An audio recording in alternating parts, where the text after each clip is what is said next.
अस्सलाम वालेकुम dear student, कैसे हैं आप सब लोग। तो welcome to Leo MBBS lectures.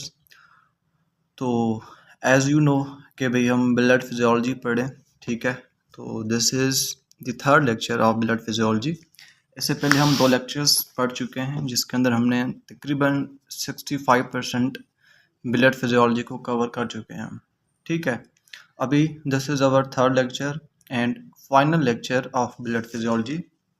तो लेक्चर स्टार्ट करने से पहले it is request to all of you people कि भाई चैनल को लाजमी सब्सक्राइब करें, वीडियो को लाजमी लाइक करें, ठीक है। Because most of the viewers video को लाइक भी नहीं करते, सब्सक्राइब भी नहीं करते चैनल को। भाई this is not a bad process, ठीक है। तो to make me energetic, video को लाजमी लाइक किया करें, चैनल को लाजमी सब्सक्राइब किया करें, ठीक है। And at the end comment box में ये चीज़ लाजमी बताएं कि भाई how much my lectures are helpful for you people, ठीक है। एंड उसके बाद आपको नेक्स्ट कौन सी टॉपिक के ऊपर वीडियोस चाहिए, कौन से सब्जेक्ट के ऊपर वीडियोस चाहिए, you can tell me, I would make them, ठीक है। So let's start the 10th topic, that is basically fibrinolytic mechanisms, ठीक है।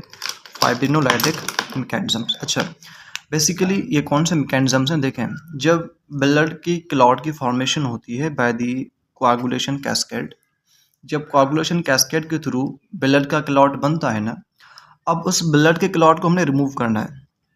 रिमूव क्यों करना है? बिकॉज जो ब्लड का क्लॉट बनता है it can affect the blood circulation, वो ब्लड सर्कुलेशन के अंदर प्रॉब्लम्स क्रिएट कर सकता है, जिसकी वजह से हमने उस ब्लड क्लॉट को रिमूव करना होता है। अच्छा, तो एक ऐसे मैकेनिज्म जो बेसिकली ब्लड क्लॉट को रिमूव करते हैं, ऐसे मैकेनिज्म्स को हम बेसिकली बोलते हैं फाइब्रिनोलाइटिक मैकेनिज्म्स। क्या बोलते हैं? फाइब्रिनोलाइटिक मैकेनिज्म्स। इस टॉपिक को हम पहले एक सेपरेट पेज पे समझते हैं, ठीक है। देन हम जो है ना अपने रिटन पोर्शन की तरफ आते हैं, जहाँ से इसको देखते हैं, ठीक है। So topic is basically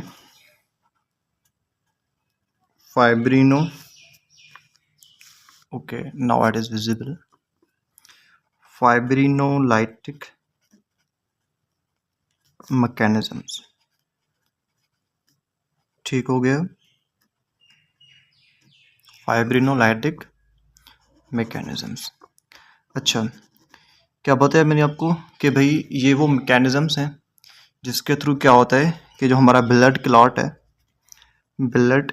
clot है उसको बॉडी से रिमूव किया जाता है, उसको बॉडी से रिमूव किया जाता है। क्यों रिमूव किया जाता है? मैंने आपको बताया कि अगर ये ज़्यादा टाइम तक हमारी बॉडी में रहेगा so it can affect the blood flow of the body. अच्छा, एक चीज़ और आपने याद रखनी है which is very very important for BCQ, कि फाइब्रिनोलाइटिक मैकेनिज्म्स के अंदर जो की एंजाइम है जिसका मोस्ट इम्पॉर्टेंट रोल है, की एंजाइम जो है इस प्रोसेस के लिए, वो याद रखना है, that is a basically plasmin. तो अगर आपसे कोई पूछे कि भाई फाइब्रिनोलाइटिक मैकेनिज्म्स के अंदर की एंजाइम कौन सा है, तो आप बोलोगे कि सर फाइब्रिनोलाइटिक मैकेनिज्म्स के अंदर जो हमारा की एंजाइम आता है दैट इज़ अ प्लाज्मिन। जिस तरह से मैंने आपको बताया था कि भाई कोआगुलेशन के अंदर जो की एंजाइम था that was a thrombin enzyme, ठीक है, that was a thrombin enzyme. Similarly in a फाइब्रिनोलाइटिक mechanism जो हमारा की एंजाइम होता है that is a basically plasmin. अच्छा, ये जो मैकेनिज्म है इसके बेसिकली 3 स्टेप्स हैं। इस मैकेनिज्म के बेसिकली फाइब्रिनोलाइटिक मैकेनिज्म्स के टोटल 3 स्टेप्स हैं, टोटल 3 स्टेप्स, ठीक हो गया। अच्छा, वो कौन कौन से स्टेप्स हैं इसके देखें। इसका जो पहला स्टेप है that is a basically plasminogen deposition. Number 1 step is basically here plasminogen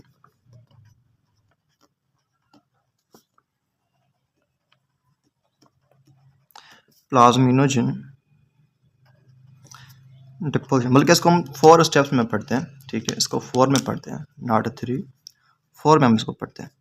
सबसे पहले प्लाज्मिनोजिन डिपोजिशन,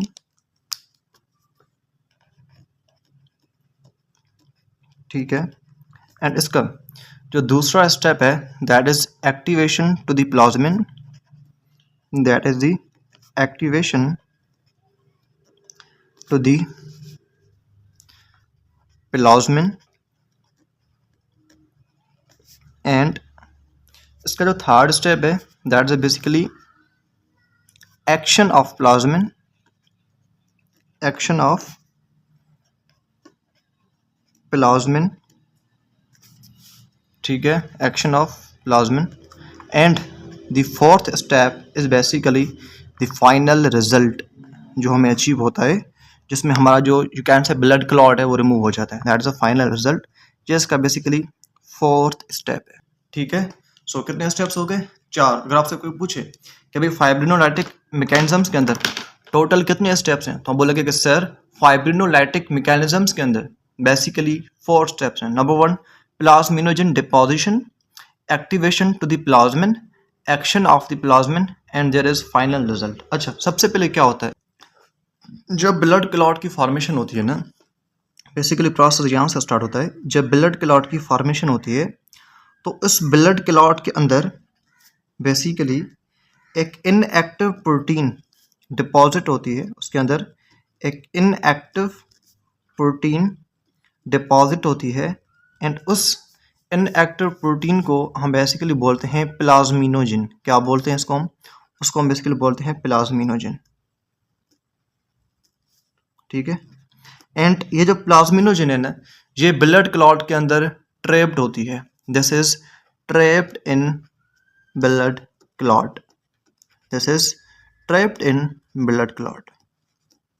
तो सबसे पहले यहीं से हमारा जो सिस्टम है वो स्टार्ट होता है कि होता क्या है कि जैसे ब्लड क्लॉट बनता है, उस ब्लड क्लॉट के अंदर एक इनएक्टिव प्रोटीन ट्रैप हो जाती है। उस इनएक्टिव प्रोटीन का क्या नाम है? उस इनएक्टिव प्रोटीन का नाम है प्लाज्मिनोजन, प्लाज्मिनोजन। अच्छा, ये ब्लड क्लॉट के अंदर ट्रैप्ड रहती है। फिर क्या होता है, फिर बेसिकली इस प्लाज्मिनोजन को कन्वर्ट किया जाता है प्लाज्मिन के अंदर, that is the second step, जिसमें क्या किया जाता है, activation to the plasmin. Means कि जो हमारी प्लाज्मिनोजन है उसको हम कन्वर्ट करते हैं प्लाज्मिन के अंदर। कैसे करते हैं? बेसिकली होता क्या है, जो ब्लड वेजल्स का जो एंडोथेलियल लेयर होता है ना, endothelial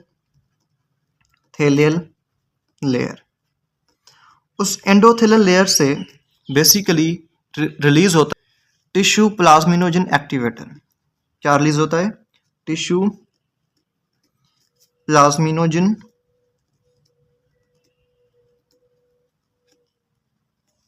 activator, tissue plasminogen activator. अच्छा, ये टिश्यू प्लाज्मिनोजन एक्टिवेटर क्या करता है? ये बेसिकली प्लाज्मिनोजन को कन्वर्ट करता है प्लाज्मिन के अंदर। ये बेसिकली क्या करता है? ये प्लाज्मिनोजन को कन्वर्ट करता है किसमें? प्लाज्मिन में। सो that is the basically second step. तो अगर आपसे कोई पूछे कि सेकंड स्टेप में जो प्लाज्मिनोजन प्लाज्मिन में कन्वर्ट होती है तो ये प्रोसेस कौन करवाता है? तो हम बोलेंगे कि सर जो बेसिकली ब्लड वेजल्स का एंडोथेलियल लेयर होता है। कौन सा लेयर? Endothelial layer. इस एंडोथेलियल लेयर से रिलीज होता है क्या? Tissue plasminogen activator. क्या रिलीज होता है? Tissue plasminogen activator. एंड ये जो टिश्यू प्लाज्मिनोजन एक्टिवेटर है ये प्लाज्मिनोजन को कन्वर्ट करता है किसमें? प्लाज्मिन के अंदर। अच्छा, अब क्या होता है, अब ये जो प्लाज्मिन है which is the key enzyme of fibrolytic mechanism, ये अब अपना एक्शन शुरू करता है। अच्छा, जब प्लाज्मिन अपना एक्शन स्टार्ट करता है ना, तो ये किस तरह से करता है? देखें, ये बेसिकली 3 काम करता है। कितने काम करता है? 3 काम करता है। 3 एक्शंस होते हैं इसके। नंबर 1, ये क्या करता है, जो बेसिकली क्लॉटिंग का नेटवर्क बना हुआ था ना, देखिए जो ब्लड क्लॉट का नेटवर्क बनता है, ब्लड क्लॉट का नेटवर्क वो किस चीज़ से बना होता है? मैंने आपको लास्ट लेक्चर में बताया था कि जो ब्लड क्लॉट का नेटवर्क होता है वो बेसिकली बना होता है फाइब्रिन प्रोटीन से। किससे? वो जो नेटवर्क होता है उसमें बेसिकली फाइब्रिन प्रोटीन होती है, एक धागे की तरह प्रोटीन होती है जो बेसिकली ब्लड क्लॉट को बनाती है। ठीक है, अब होता क्या है कि जो प्लाज्मिन जो है ना, ये प्लाज्मिन बेसिकली क्या करता है, ये फाइब्रिन का नेटवर्क है, फाइब्रिन का नेटवर्क उसको ब्रेक करता है, फाइब्रिन के नेटवर्क को ब्रेक करता है। एंड साथ में जो बेसिकली हमारे पास क्लॉटिंग फैक्टर्स थे जिसकी वजह से ब्लड क्लॉटिंग हुई थी, which were you can say assisting in blood clotting, ये प्लाज्मिन क्या करती है, उन जो क्लॉटिंग फैक्टर्स है ना उनको डिस्ट्रॉय कर देती है। So it destroys the clotting factor, destroys the clotting factors, ये इसका दूसरा काम है। इसका तीसरा काम ये है, इसका तीसरा काम ये है कि ये बेसिकली प्रिवेंट करती है फर्दर क्लॉटिंग प्रोसेस को, फर्दर क्लॉटिंग प्रोसेस को, ठीक है। So that is the action of plasmin. ये जो फाइब्रिन का नेटवर्क बना हुआ था, जो फाइब्रिन का नेटवर्क बना हुआ था, ठीक है, वो नेटवर्क टूट जाएगा, ठीक है। एंड जो क्लॉटिंग फैक्टर्स थे वो डिस्ट्रॉय हो जाएंगे। उसके अलावा जो फर्दर क्लॉटिंग प्रोसेस है वो भी स्टॉप हो जाएगा। अच्छा, फाइनल रिजल्ट क्या होगा कि जो हमारा ब्लड क्लॉट बना हुआ था वो टूट गया। एंड जो हमारा मेन गोल था कि भाई हमारा जो ब्लड फ्लो था जो डिस्टर्ब था, वो हमारा ब्लड फ्लो नॉर्मल हो जाएगा। सो एट द एंड ये होगा कि जो हमारा ब्लड फ्लो है ना, ब्लड फ्लो वो नॉर्मल हो जाएगा। So there is normal blood flow जिसके अंदर कोई भी ऑब्स्ट्रक्शन नहीं होगी, जिसके अंदर कोई रुकावट नहीं होगी। So normal blood flow regenerated, ठीक हो गया। सो दैट वाज बेसिकली फाइब्रिनोलाइटिक मैकेनिज्म। इसके अंदर प्राइमरी या की रोल किसका था, किस एंजाइम का था, तो हम बोलेंगे कि सर प्लाज्मिन का था। फाइब्रिनोलाइटिक मैकेनिज्म में कितने स्टेप्स होते हैं, 4 स्टेप्स होते हैं। Plasminogen deposition, activation to the plasmin, action of the plasmin, and finally हमें जो रिजल्ट मिलता है that is the regenerated normal blood flow and there is no obstruction in that area। अभी हम इसको जो है ना नोट्स से देखते हैं, ठीक है। fibrinolytic mechanism, after a blood clot forms and vessel repair begins, the body activates a system to dissolve the clot and prevent obstruction of the blood flow। अच्छा, इस प्रोसेस के अंदर जो की एंजाइम है that is basically plasmin, that is a plasmin, जिसको sometime बोला जाता है फाइब्रिनोलाइसिन, फाइब्रिनोलाइसिन। तो अगर आपसे कोई पूछे कि भाई प्लाज्मिन का दूसरा नाम क्या है, तो आप बोलोगे कि सर प्लाज्मिन को हम दूसरा नाम देते हैं फाइब्रिनोलाइसिन। क्या नाम देते हैं, फाइब्रिनोलाइसिन, ठीक है। अब बात करते हैं इसके स्टेप्स की। सबसे पहला स्टेप कौन सा है, plasminogen deposition. During clot formation an inactive protein that is the plasminogen gets trapped in the clot. जो प्लाज्मिनोजन है वो ट्रैप हो जाएगी वहां पे। अच्छा, देन क्या होगा, इसकी एक्टिवेशन हो जाएगी किसमें, इसकी एक्टिवेशन हो जाएगी प्लाज्मिन के अंदर। तो क्या होगा कि एंडोथेलियल सेल्स रिलीज करते हैं टिश्यू प्लाज्मिनोजन एक्टिवेटर। याद रखना है कि भाई जो टिश्यू प्लाज्मिनोजन एक्टिवेटर है ये कहां से रिलीज होगा, ये बेसिकली रिलीज होगा एंडोथेलियल सेल से। It can be asked in BCQ कि भाई जो बेसिकल टिश्यू प्लाज्मिनोजन एक्टिवेटर है ये कौन रिलीज करता है, तो हम बोलेंगे कि सर जो टिश्यू प्लाज्मिनोजन एक्टिवेटर है it is released by endothelial cells, ठीक है। वो टिश्यू प्लाज्मिनोजन एक्टिवेटर क्या करेगा, प्लाज्मिनोजन को कन्वर्ट करेगा प्लाज्मिन के अंदर। अच्छा, there is a third step जिसमें क्या होगा कि एक्शन ऑफ प्लाज्मिन। प्लाज्मिन क्या करेगा, डाइजेस्ट करेगा फाइब्रिन के थ्रेड्स को एंड ब्रेक करेगा ब्लड क्लॉट को।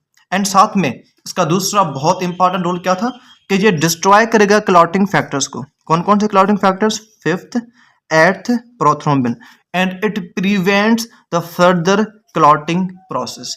At the end fourth step is result. Result में क्या होगा कि क्लॉट की डिसोल्यूशन हो जाएगी जिसको हम बोलते हैं फाइब्रिनोलाइसिस। अगर आपसे कोई पूछे कि a process in which a blood clot is dissolved that is known as, we would say that is the fibrinolysis, fibrinolysis, ठीक है। एंड जो हमारी वेसल होगी वो हील हो जाएगी, रिपेयर हो जाएगी। नॉर्मल ब्लड फ्लूइडिटी हमें रीजनरेट होती हुई दिखाई देगी। अच्छा, उसके बाद इस टॉपिक की there is a quick summary.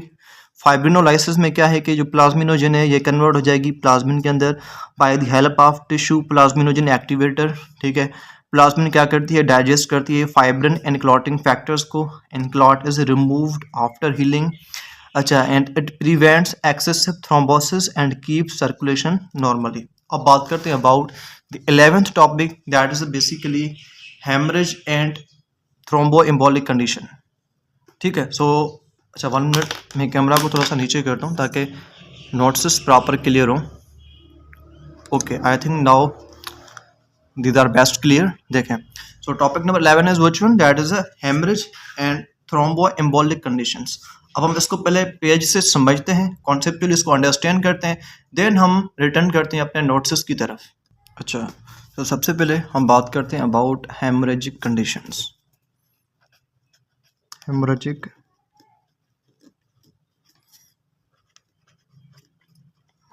Conditions, ठीक है। अच्छा, ये कौन सी कंडीशंस होती हैं? तो ये वो वाली कंडीशंस हैं जिसके अंदर क्या होता है कि हमारे बॉडी के अंदर ब्लीडिंग तो होती है, सिर्फ ब्लीडिंग नहीं बोलना, सिर्फ ब्लीडिंग नहीं बोलना, ये वो वाली कंडीशंस हैं जिसके अंदर बॉडी के अंदर एबनॉर्मल ब्लीडिंग होती है। क्या होती है? Abnormal bleeding. देखिए, नॉर्मल ब्लीडिंग तो होगी जब हमें कोई जख्म होगा, ठीक है, कोई ब्लड वेसल की इंजरी होगी, कोई फ्रैक्चर होगा, तो ऑब्वियसली ब्लीडिंग होगी, एंड ब्लीडिंग होना in that sense is a normal process. ठीक है, बट समटाइम एक ऐसी कंडीशन जनरेट होती है बॉडी के अंदर जिसमें बॉडी के अंदर एबनॉर्मल ब्लीडिंग होती है, और जो एबनॉर्मल ब्लीडिंग वाली कंडीशन है that is known as haemorrhagic conditions. So this is the condition of abnormal abnormal bleeding. This is the condition of abnormal bleeding. Body के अंदर एबनॉर्मली ब्लीडिंग होगी। अच्छा, अब बात करते हैं कि भाई हेमरेजिक कंडीशंस क्यों होती हैं, इसके क्या काजेज हैं, what are the causes which leads to the haemorrhagic conditions. तो अब हम इसके काजेज की बात करते हैं। तो इसके टोटल 4 काजेज हैं। इसके टोटल वैसे तो बहुत हैं, but we would discuss 4 more important causes. ठीक है, सबसे पहले जो काज आ जाता है ना, that is a basically platelet deficiency. Platelet platelet platelet deficiency means body के अंदर प्लेटिलेट्स कम हो जाएंगे, क्योंकि देखें ब्लड की यू कैन से क्लॉट फॉर्मेशन करवाना, ब्लीडिंग को रोकना, अल्टीमेट काम किसका है? काम है प्लेटिलेट्स का। बट अगर बॉडी के अंदर प्लेटिलेट्स की डेफिशिएंसी हो गई तो ब्लीडिंग ज़्यादा हो जाएगी ना, एबनॉर्मल ब्लीडिंग हो जाएगी ना। सो एबनॉर्मल ब्लीडिंग का पहला काज ये हो सकता है कि बॉडी के अंदर प्लेटिलेट्स की डेफिशिएंसी हो जाएगी। जब प्लेटलेट्स की डेफिशिएंसी हो जाएगी तो ब्लीडिंग को रोकना थोड़ा सा मुश्किल हो जाएगा, एंड एबनॉर्मल ब्लीडिंग की कंडीशन जनरेट हो जाएगी। This is known as haemorrhagic conditions. अच्छा, उसके बाद जो प्लेटलेट्स की डेफिशिएंसी है ना, इसको हम एक और नाम देते हैं, that is known as thrombocytopenia. इसको हम बेसिकली बोलते हैं थ्रोम्बो थ्रोम्बोसाइटोपेनिया।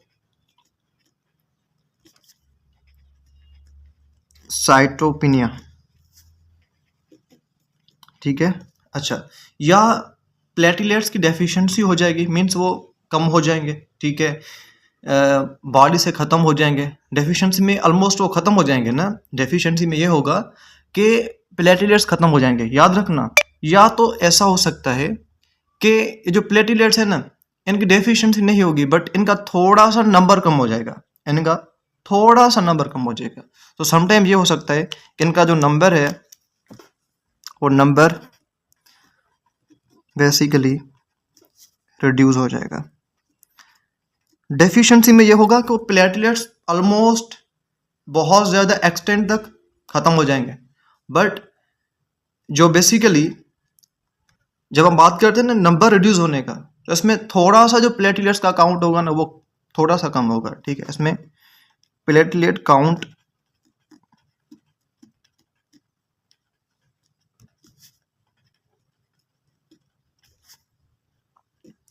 कम हो जाएगा बट एट लो एक्सटेंट.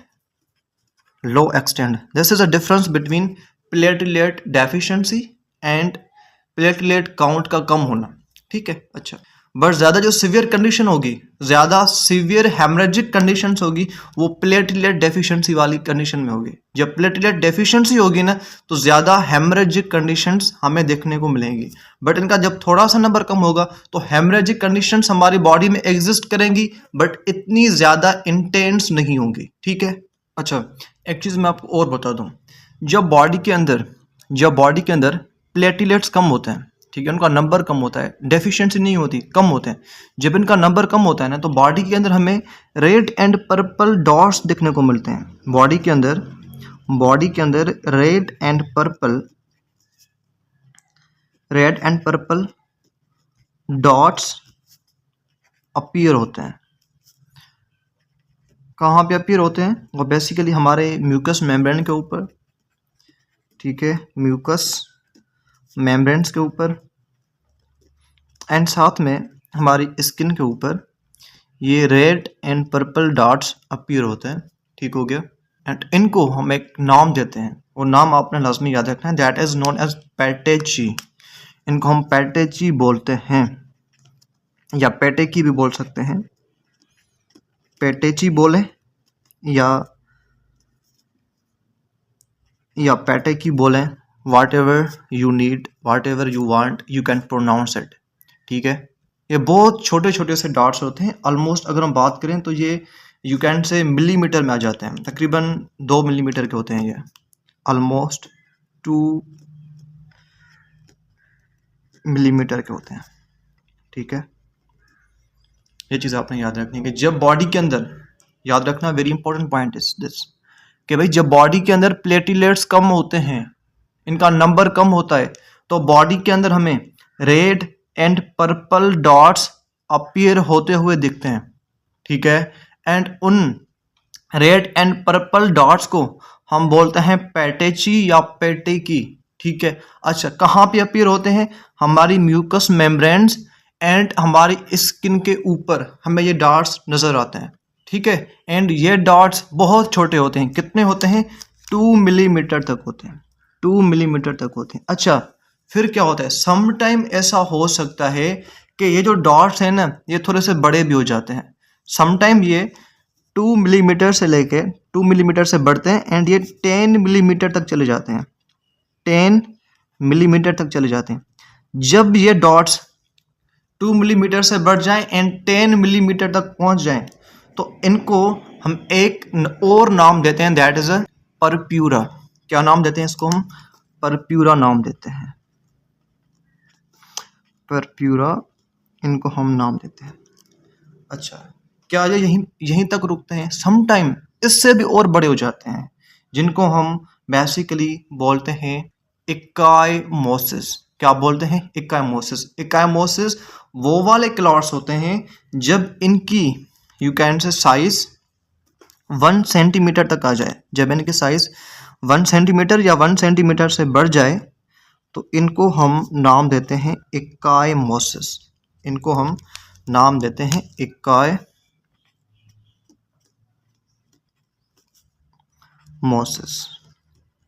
ठीक हो गया.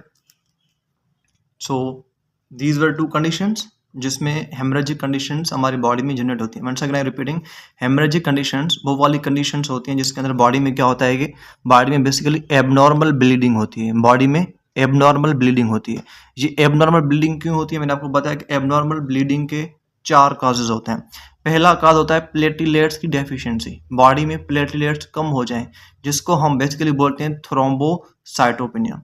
या समटाइम ऐसा हो सकता है कि ये जो प्लेटलेट्स है ना, इनकी डेफिशिएंसी नहीं होती, थोड़े एक्सटेंट तक इनका नंबर कम हो जाता है. जब इनका नंबर कम हो जाता है, it can also leads to the haemorrhagic conditions. ठीक है. अच्छा, जब इनका नंबर कम हो जाता है तो बॉडी के अंदर हमें डॉट्स एंड स्पॉट्स देखने को मिलते हैं upon our mucous membranes and skin. ठीक है. एंड वो जो डॉट्स होते हैं, these are basically red and purple coloured. ये basically red and purple coloured होते हैं. अच्छा, एंड इन डॉट्स को इन स्पॉट्स को हम नाम देते हैं पेटेची और पेटेकी, ठीक है। इनकी साइज कितनी होती है? ऑलमोस्ट 2 मिलीमीटर, इनकी साइज 2 मिलीमीटर होती है। अच्छा, फिर समटाइम ऐसा होता है कि इनकी साइज बढ़ जाती है, इनकी साइज बढ़ जाती है। अगर इनकी साइज 2 मिलीमीटर से लेके 10 मिलीमीटर तक है तो हम इनको नाम देते हैं परप्यूरा। क्या नाम देते हैं? परप्यूरा, ठीक है। अच्छा, समटाइम ऐसा होता है कि इनकी साइज 1 सेंटीमीटर से भी बढ़ जाएगी तो इनको हम नाम देते हैं इकाइमोसिस। अच्छा, हेमरेजिक कंडीशन की जो तीसरी बड़ी काज है दैट इज अ विटामिन के deficiency, that is a vitamin के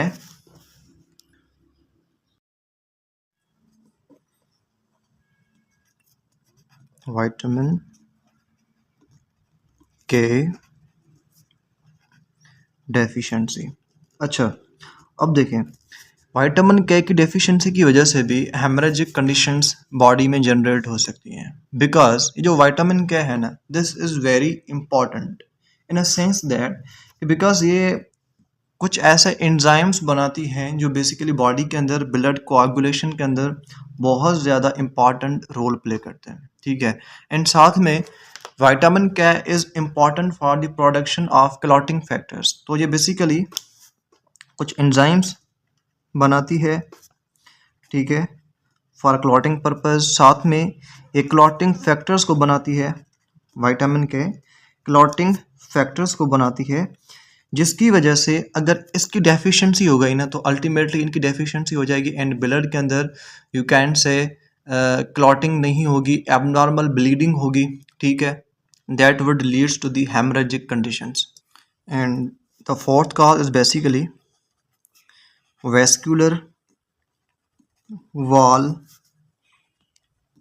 एबनॉर्मलिटी। जो हमारी ब्लड वेजल्स है ना, इनकी वॉल्स के अंदर प्रॉब्लम आ जाएगी एंड वो जो ब्लड वेजल्स की वॉल है वो फ्रेजाइल हो जाएंगी, ठीक है, एंड बहुत कमज़ोर हो जाएंगी because of deficiency of vitamin C.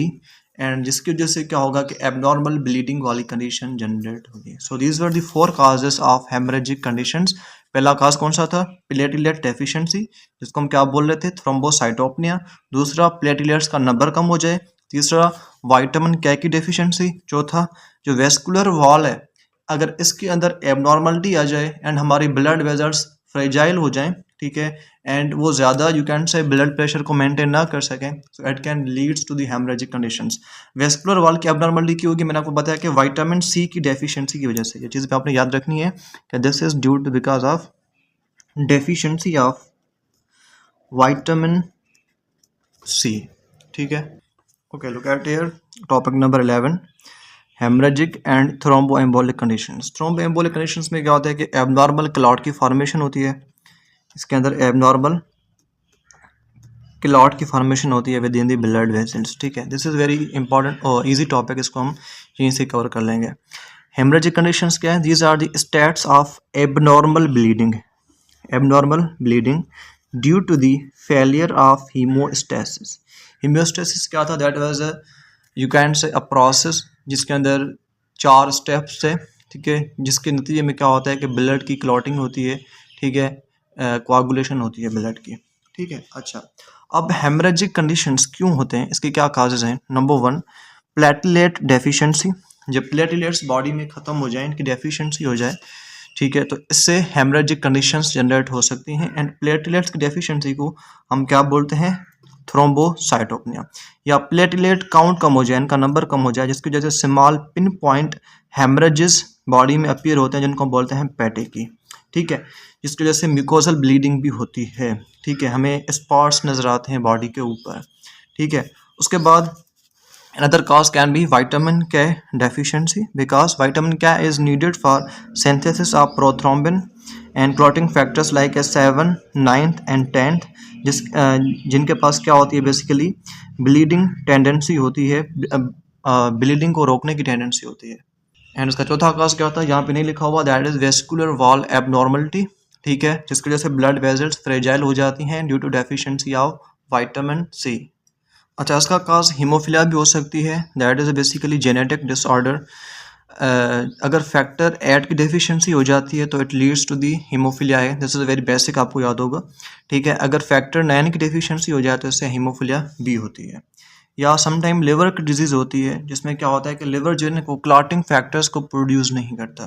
ठीक है, बिकॉज जो हमारा लिवर है ना, याद रखना, लिवर बेसिकली एक बायोकेमिकल वर्कशॉप है जहाँ पे all types of clotting factors को बनाया जाता है। ठीक है, all the types of clotting factors को ऑलमोस्ट, अगर हम बात करें, मैंने आपको बताया था कि हमारे बॉडी के अंदर टोटल टोटल 12 क्लॉटिंग फैक्टर्स होते हैं ना, उन 12 में से सिर्फ 8 क्लॉटिंग फैक्टर नंबर 8, ये जो है basically endothelial cells of blood vessels, इससे बनता है।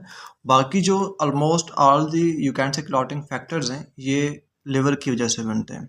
अच्छा, अगर लिवर के अंदर डिजीज़ हो जाए, लाइक एज अगर बेसिकली लिवर की इन्फ्लेमेशन हो जाए, ठीक है, जिसको हम हेपाटाइटिस बोलते हैं, या अल्कोहलिक डिजीज़ इन लिवर हो जाए, तो इससे क्या होगा कि लिवर के अंदर एबनॉर्मलिटी आ जाएगी, एंड जब एबनॉर्मलिटी आ जाएगी तो कुछ क्लॉटिंग फैक्टर्स नहीं भी बनेंगे, so it also leads to the haemorrhagic conditions. ठीक हो गया। उसके बाद there is another condition, that is a DIC. DIC stands for disseminated intravascular coagulation. Disseminated intravascular coagulation, इसको हम एक और नाम भी देते हैं, that is a consumptive coagulopathy. consumptive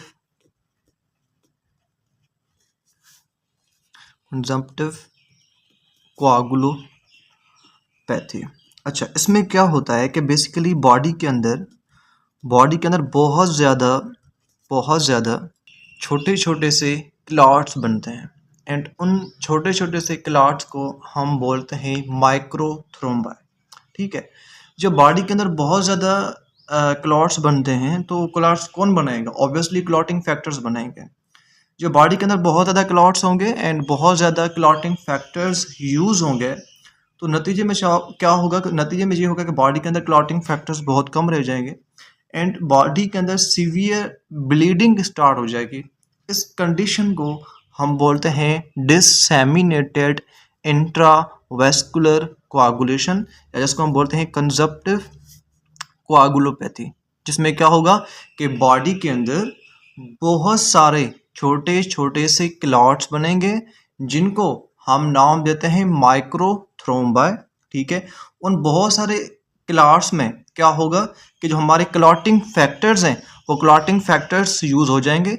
जब क्लॉटिंग फैक्टर्स यूज़ हो जाएंगे, कंज्यूम हो जाएंगे, तो एज ए रिजल्ट बॉडी के अंदर क्लॉटिंग को रोकने वाला कोई नहीं होगा, बॉडी के अंदर सीवियर ब्लीडिंग होगी।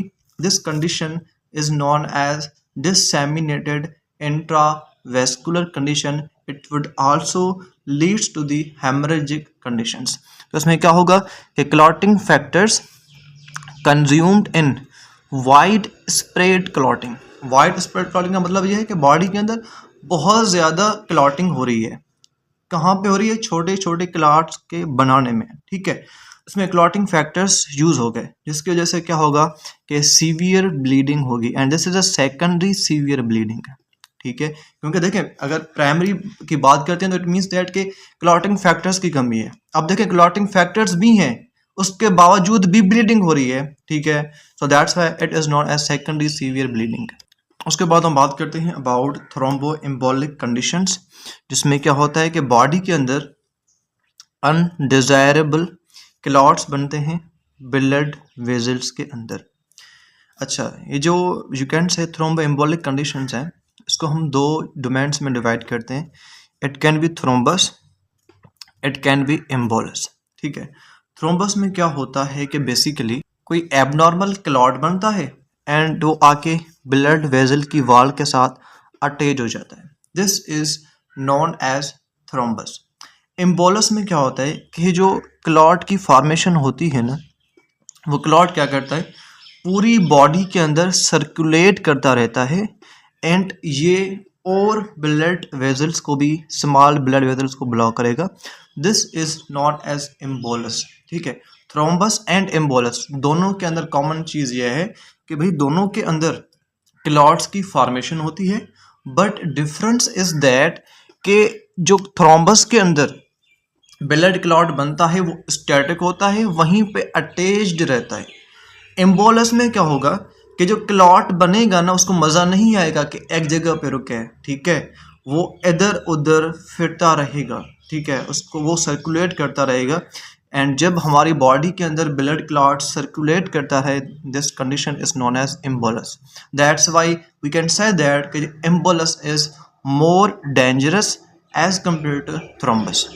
अब देखें इसके काजेस क्या हो सकते हैं। इसके काजेस क्या हो सकते हैं? इसके काजेस सबसे पहले रफेंट एंडोथेलियम, जो ब्लड वेजल्स की वॉल है जिसको हम एंडोथेलियम बोलते हैं, अगर ये रफ हो जाए तो इससे क्लॉट की ट्रैपिंग हो सकती है। एंड एंडोथेलियम रफ क्यों हो जाएगी? आर्थीरोस्क्लेरोसिस की वजह से। आर्थीरोस्क्लेरोसिस में क्या होता है कि जो ब्लड वेजल्स हैं, आपको पता होगा कि इसके अंदर cholesterol and other fatty tissues आके डिपॉजिट हो जाते हैं। एंड एट द एंड क्या होता है कि जो हमारी ब्लड वेजल है वो नैरो हो जाती है। एंड इस कंडीशन को हम बोलते हैं atherosclerosis, a condition in which fatty tissues or a cholesterol is deposited inside the blood vessel, and as a result our blood vessel become narrow down. This condition is known as arteriosclerosis. अच्छा, endothelium rough होने की दूसरी reason हो सकती है कोई trauma या injury, and साथ में कोई इन्फेक्शन हो सकता है। अच्छा, उसके बाद दूसरा इसका रीज़न हो सकता है कि भाई यू कैन से क्लॉट बनने का, दैट इज़ अ स्लो और स्लगिश ब्लड फ्लो, ठीक है। जब blood flow slowly you can से फ्लो करता है ना, ब्लड जब स्लोली फ्लो करता है तो इससे भी ज़्यादा क्लॉटिंग के चांसेस होते हैं, इससे भी ज़्यादा क्लॉटिंग के चांसेस होते हैं। And third cause is basically hypercoagulability, जिसमें क्या होते हैं एक्सेस प्रोकोआगुलेंट्स होते हैं जो बेसिकली ब्लड को क्लॉट होने पे मजबूर करते हैं। So that is a hypercoagulability, जिसमें excessive number of procoagulants exist करते हैं। अच्छा, इसके काजेस क्या हो सकते हैं? ब्लड क्लॉट्स के फॉर्मेशन होने के कॉन्सिक्वेंसेस क्या कॉन्सिक्वेंसेस हो सकते हैं, क्या नतीजे हमें देखने को मिलते हैं? अच्छा, number one consequences is basically deep vein thrombosis. जो बॉडी के अंदर जो डीप वीन्स है ना, इसके अंदर आके क्लॉट यू कैन से ट्रैप हो जाएगा, ठीक है, इनके अंदर क्लॉट जमा हो जाएगा, ठीक है। So this condition is known as deep vein thrombosis, ठीक है। अच्छा, एक चीज़ और मैं आपको बताऊं कि जो डीप वीन थ्रोम्बोसिस है ये सबसे ज़्यादा कौन सी वीन्स में होती हैं? जो हमारे बॉडी की कौन सी डीप वीन्स हैं जिसके अंदर सबसे ज़्यादा डीप वीन थ्रोम्बोसिस होती है? तो बेसिकली हमारी जो पॉप्लीटियल वीन है, पॉप्लीटियल वीन जो बेसिकली हमारे यू कैन से नी ज्वाइंट के पीछे वाले जो पॉप्लीटियल फोसा है वहाँ से जो वीन गुजरती है, that is a popliteal vein. Popliteal vein में ये चीज़ बहुत ज़्यादा ऑब्जर्व की गई है। साथ में फीमोरल वीन, फीमोरल वीन जो थाई वाले रीजन से गुजरती है, फीमोरल वीन, एंड साथ में इलियक वीन, ठीक है, इलियक वीन जो बेसिकली पेल्विक एरिया से गुजरती है। तो इन वीन्स के अंदर ये कंडीशन बहुत ज़्यादा ऑब्जर्व की गई है। अच्छा देखें, डीप वीन थ्रोम्बोसिस क्यों होती है? डीप वीन थ्रोम्बोसिस बेसिकली क्यों होती है? या तो ऐसा हो सकता है कि जो हमारा ब्लड है ना, ब्लड स्लोली फ्लो करे। ब्लड जो है, मैं यहाँ पे लिख रहा हूँ, ब्लड जो है या तो स्लोली फ्लो करेगा, स्लो ब्लड फ्लो मीन्स ऊपर वाले काजेज हैं, ठीक है। अगर ब्लड हमारा स्लोली फ्लो कर रहा है या रुक रुक के फ्लो कर रहा है तो it can leads to the deep vein thrombosis. Like अगर हम किसी लॉन्ग फ्लाइट में बैठते हैं, लॉन्ग फ्लाइट पे बैठते हैं एंड 3-4 घंटे 5-6 घंटे, ठीक है, तो हमारा क्या होगा, ब्लड फ्लो स्लो हो जाएगा। ऐसे भी you can say deep vein thrombosis हो सकती है, ठीक है। या ऐसा ऐसा हो सकता है कि जो ब्लड वेसल है इसकी वॉल इंजर्ड हो जाए, ठीक है, किसी सर्जरी की वजह से, किसी ट्रॉमा की वजह से, किसी फ्रैक्चर की वजह से ठीक हो गया।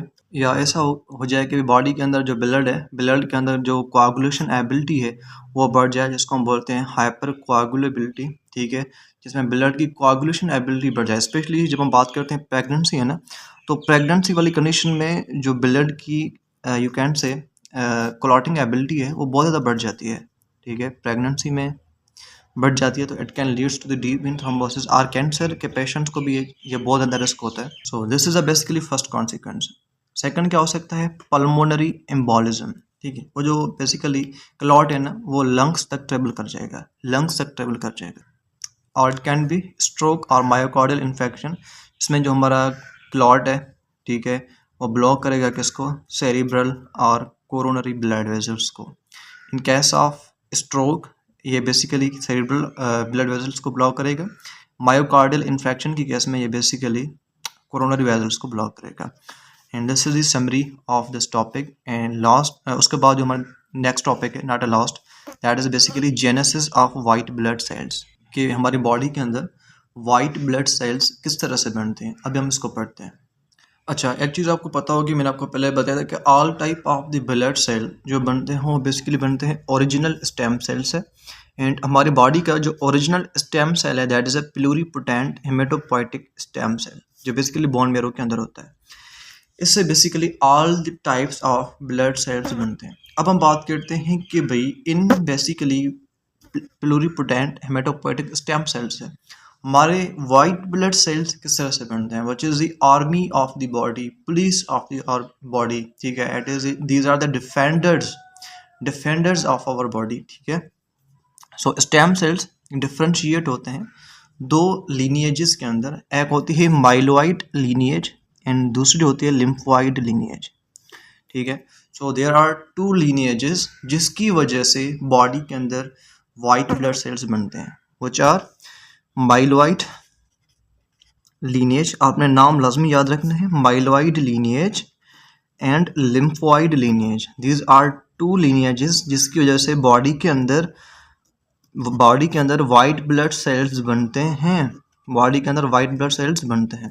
अच्छा, जो माइलोइड लीनिएज है इससे क्या होता है कि बॉडी के अंदर जो ग्रेन्युलोसाइट्स होते हैं like S neutrophils, eosinophils and basophils, ये बनते हैं। साथ में मोनोसाइट्स बनते हैं एंड प्लेटिलेट्स बनते हैं।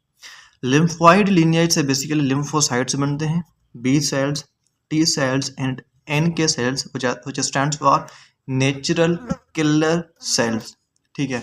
अच्छा, एंड ये कहाँ पे बनेंगे, बेसिकली बोन मेरो के अंदर बनेंगे। Most of the white blood cells bone marrow के अंदर ही बनेंगे, ठीक है। Some of them can be produced in lymphoid tissues, ठीक है। So this was a little bit introductory detail कि भाई जो हमारे वाइट ब्लड सेल्स हैं वो कहाँ से बनेंगे, प्लूरीपोटेंट हेमेटोपोइटिक स्टेम सेल्स है। इनके बनने की कौन सी लीनिएजेस हैं, दो लीनिएजेस हैं, myeloid lineage and lymphoid lineage. Myeloid lineage से कौन से सेल्स बनेंगे, लाजमी याद रखना है भाई, लाजमी। लिम्फोसाइट्स को छोड़ो बाकी जितने भी वाइट ब्लड सेल्स हैं, क्या बोला, लिम्फोसाइट्स को छोड़ो बाकी जितने भी वाइट ब्लड सेल्स हैं, all these are produced by myeloid lineage, जिसके अंदर हमारे ग्रेन्युलोसाइट्स भी आ गए।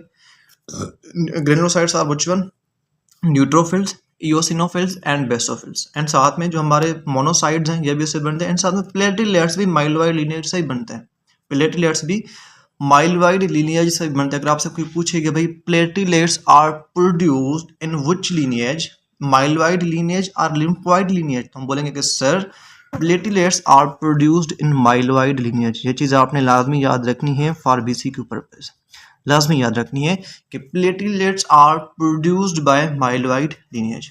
अच्छा, उसके बाद जो बॉडी के अंदर हमारे लिम्फोइड टिश्यूज होते हैं लाइक एस लिम्फ नोड्स हो गए, स्प्लीन हो गई, थाइमस हो गया, टॉन्सिल्स हो गए, these are the sites where lymphocytes mature and multiply after antigen exposure. अब बात करते हैं general characteristics of white blood cells, ठीक है। This is very very basic information, आप सब लोगों को पता होगी, I hope so, but for revision I am repeating these things. इनका काम क्या है कि बॉडी के अंदर डिफेंस वाला रोल प्ले करते हैं against infection, inflammation and foreign substances, ठीक है। ये बेसिकली बॉडी के अंदर मूवमेंट जनरेट करते हैं on the case of antigen presentation, और कोई फॉरेन सब्सटेंस बॉडी के अंदर आ गया तो इनके अंदर मूवमेंट ऑब्जर्व की जाती है। इनके अंदर दो basic type of movements observe की जाती हैं। नंबर वन इज डायापेडेसिस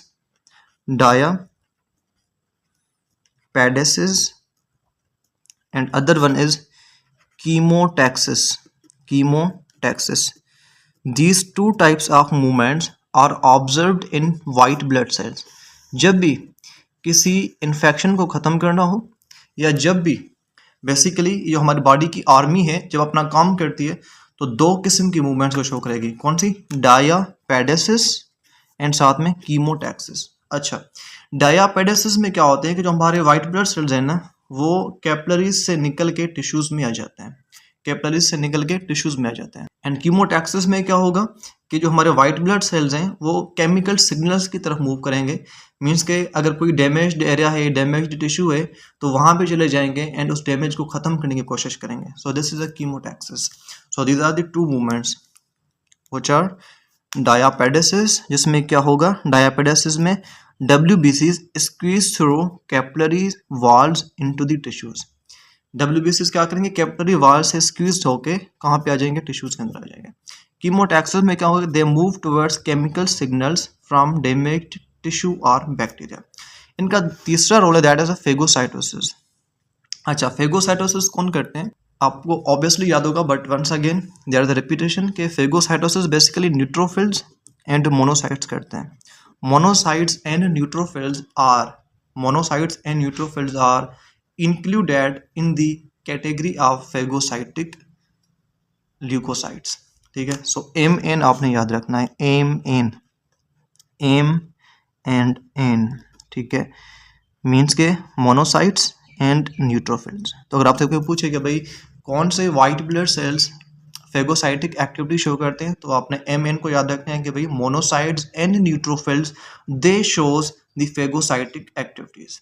अच्छा, उसके बाद टाइप्स वाइट ब्लड सेल्स के कौन से हैं, granulocytes and A granulocyte. Granulocyte मैंने आपको बताया कि नेब से याद रखना है, NEB, ठीक है। न्यूट्रोफिल, इओसिनोफिल एंड बेसोफिल, ठीक है। ए ग्रेनुलोसाइट में लिम्फोसाइट्स एंड मोनोसाइट्स, ठीक है। अब हम लाइफ स्पैन की बात करते हैं। मैंने आपको पहले बताया था कि जो हमारे रेड ब्लड सेल्स होते हैं उनकी यू कैन से लाइफ स्पैन 120 डेज होता है, 120 डेज। प्लेटलेट्स की जो लाइफ स्पैन है that is about 6 to 8 days, आपको याद होगा, ठीक है। बट जो हमारे वाइट ब्लड सेल्स हैं इनकी लाइफ स्पैन की बात करें, जो हमारे ग्रेन्युलोसाइड्स हैं, न्यूट्रोफिल, इओसिनोफिल एंड बेसोफिल, नेब जो है, इनके नेब की जो बेसिकली लाइफ स्पैन है that is about few hours to the days in the tissues. Monocytes जब ये बेसिकली टिश्यूज में जाते हैं एंड ये मैक्रोफेजेस बनते हैं तो ये मंथ तक जिंदा रहते हैं, महीने तक जिंदा रहते हैं, ठीक है। लिम्फोसाइट ये बेसिकली जो है मंथ से लेके ईयर्स तक ये तकरीबन जिंदा रह सकते हैं, ठीक है। 1 minute, okay, now setting is clear, ठीक है। तो जो लिम्फोसाइट्स है इनकी जो लाइफ स्पैन है that is about months to the years, ठीक है। So that was about white blood cells. इनकी फॉर्मेशन किस तरह से हुई थी, दो लीनिएजेस से, myeloid lineage and lymphoid lineage. Myeloid lineage से कौन बन रहे थे, all the white blood cells except lymphocytes, ठीक है। Platelets were also produced by myeloid lineage, ठीक है। उसके बाद मैंने आपको इनके कैरेक्टरिस्टिक्स बताए, इनकी मूवमेंट्स बताई कि मूवमेंट्स कौन सी होती है इनकी, डायापेडेसिस एंड कीमोटैक्सिस। डायापेडेसिस में क्या करते हैं कि कैपिलरी वॉल से स्क्वीज होके टिश्यूज में जाते हैं। कीमोटैक्सिस में क्या होता है कि ये किसी डैमेज साइट पे जाते हैं एज अ केमिकल सिग्नल के तौर पे। उसके बाद ये हमारी समरी है and the next topic is about the function of white blood sales. This is also very basic information. अच्छा, उसके बाद हम पढ़ते हैं about next topic that is about basically the functions of white blood sales. जो हमारे white blood cells हैं या ल्यूकोसाइड्स हैं, इनके कौन से फंक्शंस हैं। देखिए, ये जो वाइट ब्लड सेल्स हैं these are the defensive cells of the body, ठीक है। They protect the body against infection, inflammation and foreign substances, ठीक है। अच्छा, तो ये बेसिक काम है वाइट ब्लड सेल्स का, आपको पता भी होगा, this is a very basic point, ठीक है। उसके बाद अब हम बात करते हैं स्पेसिफिकली न्यूट्रोफिल्स की, कि भाई न्यूट्रोफिल्स का क्या काम है। Neutrophils are the part of first line of defence. जो हमारी बॉडी के अंदर इम्यूनिटी होती है तो उसमें जो हमारे न्यूट्रोफिल्स हैं ना वो फर्स्ट लाइन ऑफ डिफेंस में आते हैं, ठीक है। एंड ये काम करते हैं against bacterial infection. This thing is very important कि जो न्यूट्रोफिल्स हैं ना they are effective against the bacterial infection. जब भी हमारी बॉडी के अंदर बैक्टीरियल इन्फेक्शन होता है तो neutrophils due to their phagocytotic activity उनको न्यूट्रलाइज करने की कोशिश करते हैं। That's why neutrophils are very important in bacterial infection. ये चीज़ आपने लाजमी याद रखनी है। उसके बाद जो न्यूट्रोफिल्स है ना they are capable of diapedesis. Diapedesis मैंने आपको बताया this is the type of movement जो basically white blood cells show करते हैं। मैंने आपको बताया कि वाइट ब्लड सेल्स के अंदर दो बेसिक टाइप ऑफ मूवमेंट्स होती हैं, डायापेडेसिस होती है, कीमोटैक्सिस होती है, ठीक है। डायापेडेसिस में वो स्क्यूज करते हैं through vessel walls, and chemotaxis में वो मूव करते हैं to the side of injury, to the side of infection, ठीक है। अच्छा, न्यूट्रोफिल्स बेसिकली आपको पता है कि they are categorized under the phagocytotic white blood cells, जिनको हम फेगोसाइट्स भी बोलते हैं। तो बेसिकली ये जो हमारे न्यूट्रोफिल्स है ना, ये फेगोसाइटोसिस वाली एक्टिविटी को परफॉर्म करते हैं, ठीक है। ये इंगल्फ एंड डिस्ट्रॉय करते हैं किसको, बैक्टीरिया को। देन हम बात करते हैं about eosinophil. This is very basic information, that's मैं इनके ऊपर ज़्यादा टाइम कंज्यूम नहीं कर रहा, ठीक है। They are important in parasitic infection, specially जो वर्म्स का इन्फेक्शन होता है ना बॉडी में, इन दैट केस जो हमारे ईओसिनोफिल्स है ना, दीज आर वेरी इंपॉर्टेंट। ये चीज़ आपने लाजमी याद रखनी है कि जब भी बॉडी के अंदर वर्म्स का इन्फेक्शन होता है, in that sense, in that time eosinophils अपना बहुत ज़्यादा इम्पॉर्टेंट रोल प्ले करते हैं, ठीक है। तो ये चीज़ आपने कभी नहीं भूलनी। उसके बाद हमारा जो ईओसिनोफिल्स हैं ये इनएक्टिवेट करते हैं एंड रिमूव करते हैं the products of allergic reactions. जो बॉडी के अंदर एलर्जिक रिएक्शंस होते हैं, ठीक है, तो उनकी जो प्रोडक्ट्स होती हैं बॉडी से एलिमिनेट करना, उनको इनएक्टिवेट करना, ये किसका काम है, ईओसिनोफिल्स का। And they also moderate the inflammatory response, ठीक है। उसके बाद हम बात करते हैं अबाउट बेसोफिल्स की। बेसोफिल्स के अंदर हिस्टामिन होता है, ब्रेडिकाइनिन होता है, सेरोटोनिन होता है एंड हेपारिन होता है। These are the contents which are present in the basophil. So we can say that कि जो बेसोफिल है that is the pool of biochemical pool of histamine, bradykinin, serotonin and heparin. सबसे पहले हम थोड़ी सी histamine की बात करते हैं कि हिस्टामिन हमारे बॉडी में क्या रोल प्ले करता है। क्या ये एक न्यूरोट्रांसमीटर है, क्या ये हार्मोन है, ठीक है। बॉडी के अंदर कहाँ पे स्टोर होता है, किस फॉर्म में स्टोर होता है, इसके क्या फंक्शंस हैं। तो पहले हम थोड़ा सा हिस्टामिन के बारे में पढ़ते हैं। जो हिस्टामिन है ना, हिस्टामिन ये क्या है, याद रखना। हिस्टामिन हमारी बॉडी का एक लोकल हार्मोन है। क्या है, हमारे बॉडी का एक लोकल हार्मोन है, एंड ये बेसिकली हमारी बॉडी के अंदर हार्मोन के साथ साथ एज ए न्यूरोट्रांसमीटर भी काम करता है। हार्मोन एज वेल एज हमारी बॉडी में ये न्यूरो ट्रांसमीटर के तौर पे भी काम करता है, ठीक है। अच्छा, एक चीज़ और आपने याद रखनी है कि जो हमारा हिस्टामिन है ना, ये बेसिकली प्रोड्यूस होता है एक अमाइनो एसिड से, एंड उस अमाइनो एसिड को हम बोलते हैं हिस्टिडीन। तो हिस्टामिन प्रोड्यूस होता है किससे, ये प्रोड्यूस होता है हिस्टिडीन अमाइनो एसिड से, ठीक है। हिस्टिडीन अमाइनो एसिड, इससे बेसिकली हमारा हिस्टामिन प्रोड्यूस होता है। अच्छा, क्या हिस्टामिन बेसिकली हमारे ब्लड में ही होता है, ठीक है। क्या बेसिकली इसको हमारे बॉडी के जो बेसोफिल्स हैं क्या यही इसको प्रोड्यूस करते हैं, या कोई और भी सोर्स है इसका, ठीक है। क्या और भी सोर्स है इसका। अच्छा, याद रखना कि हिस्टामिन सिर्फ हमारे ब्लड में नहीं होता, बॉडी के डिफरेंट ऑर्गन से हिस्टामिन प्रोड्यूस होता है। अगर हम बात करते हैं तो बेसिकली हमारी स्किन, लंग्स एंड साथ में जीआईटी, इसके जो बेसिकली मेस्ट सेल्स है ना, मेस्ट सेल्स ये बेसिकली प्रोड्यूस करते हैं हिस्टामिन को, ये बेसिकली प्रोड्यूस करते हैं हिस्टामिन को। अच्छा, उसके अलावा अगर हम बात करते हैं तो ये हमारे स्टमक से भी प्रोड्यूस होता है। सिर्फ स्किन, लंग्स एंड जीआईटी की बात करते हैं तो स्पेसिफिकली स्टमक से ये बहुत ज़्यादा प्रोड्यूस होता है। एंड स्टमक में एक स्पेसिफिक सेल्स होते हैं जो इसकी प्रोडक्शन करते हैं, उन सेल्स को हम बोलते हैं एंटेरोक्रोमोफिन लाइक सेल्स, जिनको हम बोलते हैं एंटेरोक्रोमोफिन सेल्स। स्टमक के एंटेरोक्रोमोफिन सेल्स से हिस्टामिन प्रोड्यूस होता है। ब्लड की बात करते हैं तो ब्लड में जो हमारा यू कैन से हिस्टामिन है, ब्लड के जो बेसोफिल सेल्स हैं, ब्लड के जो बेसोफिल सेल्स हैं यहाँ से ये प्रोड्यूस होता है। सो ये बेसिकली इसके सोर्सेज हैं जहाँ से हमारी बॉडी में हिस्टामिन प्रोड्यूस होता है। उसके अलावा एक और इम्पॉर्टेंट सोर्स की मैं बात करता हूँ, दैट इज अवर ब्रेन। ये हमारे ब्रेन से भी प्रोड्यूस होता है। हमारे ब्रेन के जो न्यूरॉन्स हैं, ब्रेन के न्यूरॉन्स से भी ये प्रोड्यूस होता है। These are the certain sources जहाँ से हिस्टामिन प्रोड्यूस होता है, which is a local hormone, which is a neurotransmitter, ठीक है, जिसकी प्रोडक्शन के लिए हिस्टिडीन अमाइनो एसिड की हमें नीड होती है। उसके बाद अगर हम बात करें कि हिस्टामिन हमारी बॉडी में किस कंडीशन में रिलीज होता है, किस कंडीशन में हिस्टामिन रिलीज होता है, तो ये बेसिकली रिलीज होता है इन अ कंडीशन ऑफ, सबसे पहले जब हमारी बॉडी में एलर्जिक रिएक्शंस होते हैं। एलर्जिक रिएक्शंस क्या हैं, ये हम नेक्स्ट टॉपिक्स में पढ़ेंगे, ठीक है। अभी आप इतना याद रख लो कि ये रिलीज होता है in case of allergic reactions. Body में जो एलर्जिक रिएक्शंस होते हैं, एलर्जिक रिएक्शंस के दौरान ये बॉडी में प्रोड्यूस होता है।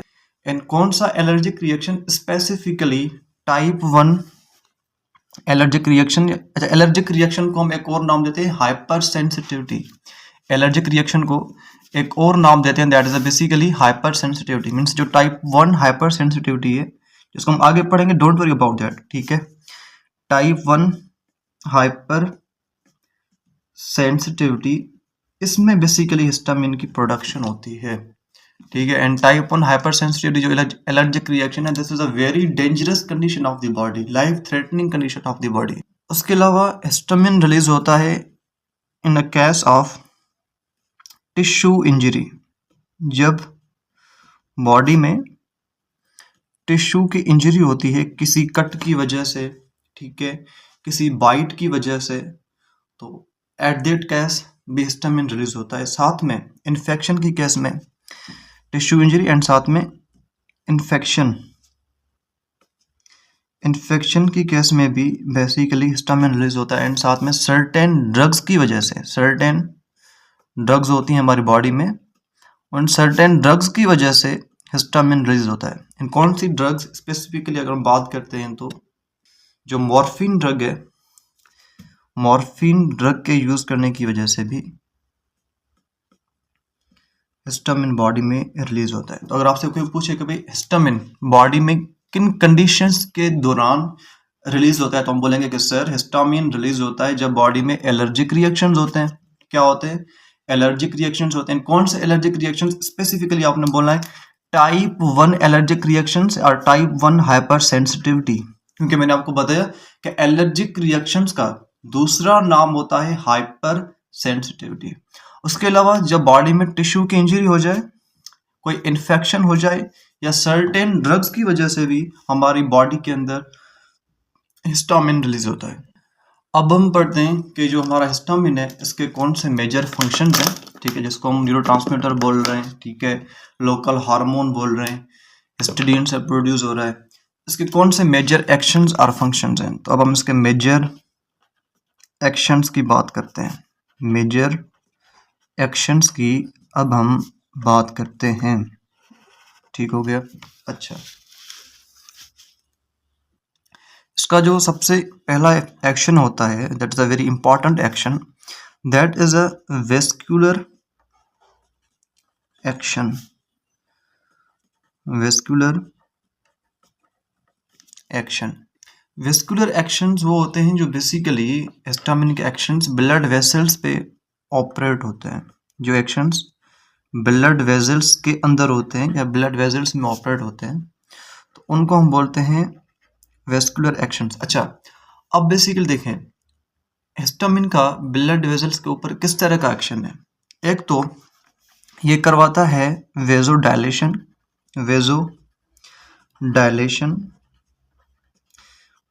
हिस्टामिन जब भी रिलीज होगा तो ये ब्लड वेसल्स की डायलेशन करवाएगा, जिसकी वजह से रेडनेस एंड वार्मथ कंडीशंस हमें फील होंगी। देखिए, जब हमें कोई मॉस्किटो बाइट करता है ना, तो मॉस्किटो की बाइट करने की वजह से क्या होता है, एक तो हमें यू कैन से स्वेलिंग नज़र आती है, एंड वहाँ पे हमें रेडनेस नज़र आती है। ये जो बेसिकली कंडीशंस हमें नज़र आती हैं ना, ये बेसिकली हिस्टामिन की रिलीज होने की वजह से आती हैं, क्योंकि मॉस्किटो की वजह से हमें क्या हो गया, इन्फेक्शन हो गया, एंड उस इन्फेक्शन की वजह से हिस्टामिन ने फिर क्या करवाया, वेदोडायलेशन करवाई एंड साथ में स्वेलिंग करवाई। स्वेलिंग किस तरह से करवाता है कि ये बेसिकली कैपिलरी जो है उसकी परमिएबिलिटी को इंक्रीज करता है। जो हमारी बॉडी के अंदर कैपिलरीज होती हैं, कैपिलरीज की परमिएबिलिटी को इंक्रीज करते हैं। जब एक कैपिलरी की परमिएबिलिटी को इंक्रीज करता है ना हिस्टामिन, तो क्या होता है कि बॉडी के अंदर फ्लूइड एक्यूमुलेट होता है एंड स्वेलिंग होती है। तो जब सुबह हम उठते हैं तो वो जो जहाँ पे हमने मॉस्किटो ने बाइट किया होता है तो हमें वहाँ पे स्वेलिंग नज़र आती है, ठीक है, रेडनेस नज़र आती है, ठीक है, and this is all because of histamine. अच्छा, उसके बाद अगर हम इसके दूसरे एक्शन की बात करते हैं, मैंने आपको बताया कि हिस्टामिन है ना, ये रिलीज होता है स्टमक के एक सेल से। उन सेल्स को हम क्या बोल रहे थे, एंटेरोक्रोमोफिन सेल्स, ठीक है। अच्छा, स्टमक के अंदर जो हिस्टामिन रिलीज होता है वो क्या करवाता है, वो बेसिकली गैस्ट्रिक एसिड की सीक्रेशन करवाता है। क्या करवाता है, स्टमक के अंदर गैस्ट्रिक एसिड की सीक्रेशन करवाता है। This is third action of histamine, कि ये स्टमक के अंदर क्या करता है, गैस्ट्रिक एसिड की सीक्रेशन करवाता है। And gastric acid is very important ताकि जर्म्स वगैरह को किल किया जाए, ठीक है। सो दैट्स वाई इस गैस्ट्रिक एसिड की सीक्रेशन में हमारा हिस्टामिन का बहुत इंपॉर्टेंट रोल है। उसके बाद देखिए, मैंने आपको बताया कि जो हमारा हिस्टामिन है ये बेसिकली न्यूरॉन से भी प्रोड्यूस होता है ना, ठीक है। एंड स्पेशली न्यूरॉन की बात करते हैं तो जो न्यूरॉन की नर्व एंडिंग्स हैं, नर्व एंडिंग्स यहाँ से ये प्रोड्यूस होता है। तो होता क्या है कि ये बेसिकली बॉडी के अंदर इचिंग वाली कंडीशन को जनरेट करता है। देखिए, जब हमें कोई मॉस्किटो या कोई और इंसेक्ट बाइट करता है तो हमें वहाँ पे इचिंग होती है, पेनफुल सेंसेशन होती है। वो जो इचिंग एंड पेनफुल सेंसेशन है after the biting of insect और after the biting of mosquito, any of the insect I would say, ठीक है। सो जब हमें कोई मॉस्किटो वगैरह कोई इंसेक्ट बाइट करता है तो हमें इचिंग एंड पेनफुल सेंसेशन होती है। ये जो पेनफुल सेंसेशन हमें फील होती है, बॉडी में जनरेट होती है, it is because of histamine. And उस टाइम पे वो हिस्टामिन कहाँ से आता है, स्किन से नहीं आता, मसल से नहीं आता। एट दैट टाइम जो हमारा हिस्टामिन है वो बेसिकली रिलीज होता है। जो देखिए, न्यूरॉन्स आर डिस्ट्रीब्यूटेड और nerves are distributed throughout the body, ठीक है। नर्व्स जो है हमारी पूरी बॉडी के अंदर डिस्ट्रीब्यूटेड है ना, ठीक है। तो बेसिकली जो वहाँ उस जगह की जो बेसिकली नर्व्स हैं, उन नर्व्स एंडिंग से बेसिकली उस टाइम हिस्टामिन रिलीज होगा, जिसकी वजह से हमें पेनफुल सेंसेशन होगी एंड हमें इचिंग वगैरह फील होगी, ठीक है। सो फोर्थ नंबर पे हम बात करते हैं, जब ये नर्व एंडिंग से प्रोड्यूस होता है तो क्या होता है कि पेनफुल सेंसेशन हमें फील होती है, पेनफुल सेंसेशन हमें फील होती है एंड साथ में इचिंग भी, ठीक है। अगर देखें यहाँ पे अगर किसी इंसेक्ट ने मुझे बाइट कर दिया ना यहाँ पे, ठीक है, तो क्या होगा कि यहाँ पे जो हमारे नर्व्स हैं, ठीक है, वो नर्व्स क्या करेंगी, वो नर्व्स की नर्व एंडिंग्स है वो हिस्टामिन को रिलीज करेंगी। एंड जब वो हिस्टामिन रिलीज होगा तो मुझे यहाँ पे इचिंग होगी, ठीक है, पेनफुल सेंसेशन फील होगी, ठीक हो गया।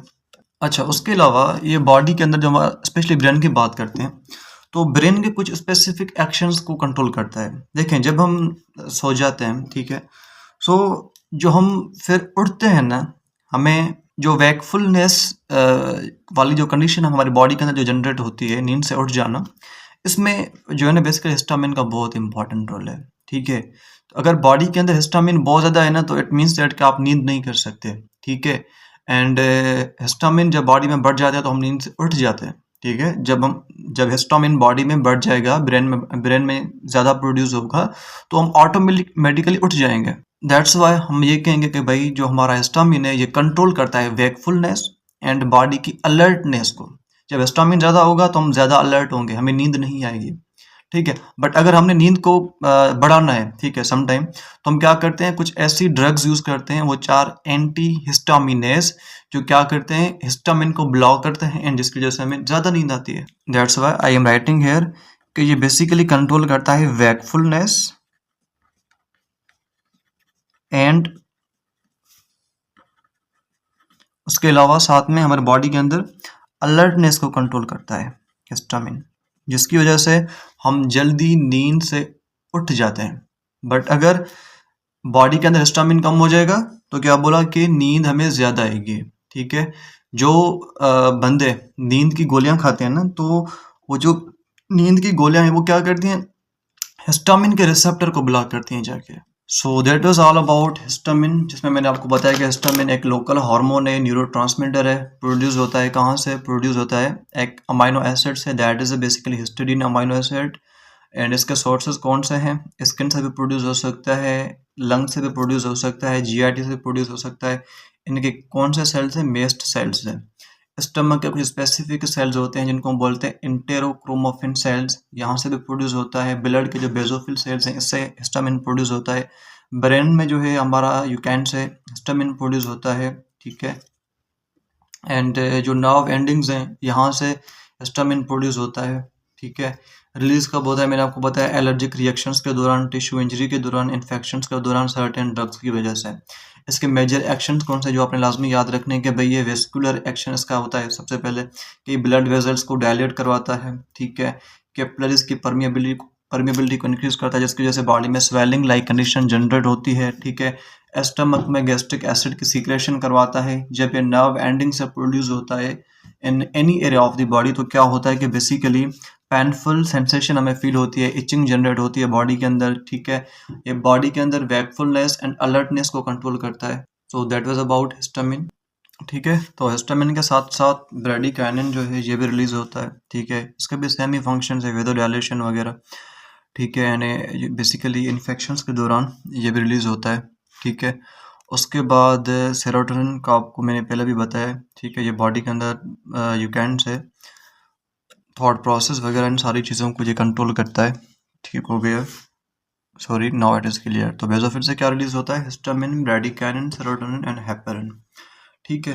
अच्छा, जो बेसोफिल है it is involve in allergic reaction because of this one. ठीक है। Similar to tissue mast cells and it cause vasodilation and increase capillary permeability. ये चीज़ मैंने आपको बताई बिकॉज ऑफ हिस्टामिन, जिसकी वजह से हमने जो है ना हिस्टामिन को थोड़ा सा डिटेल में पढ़ा।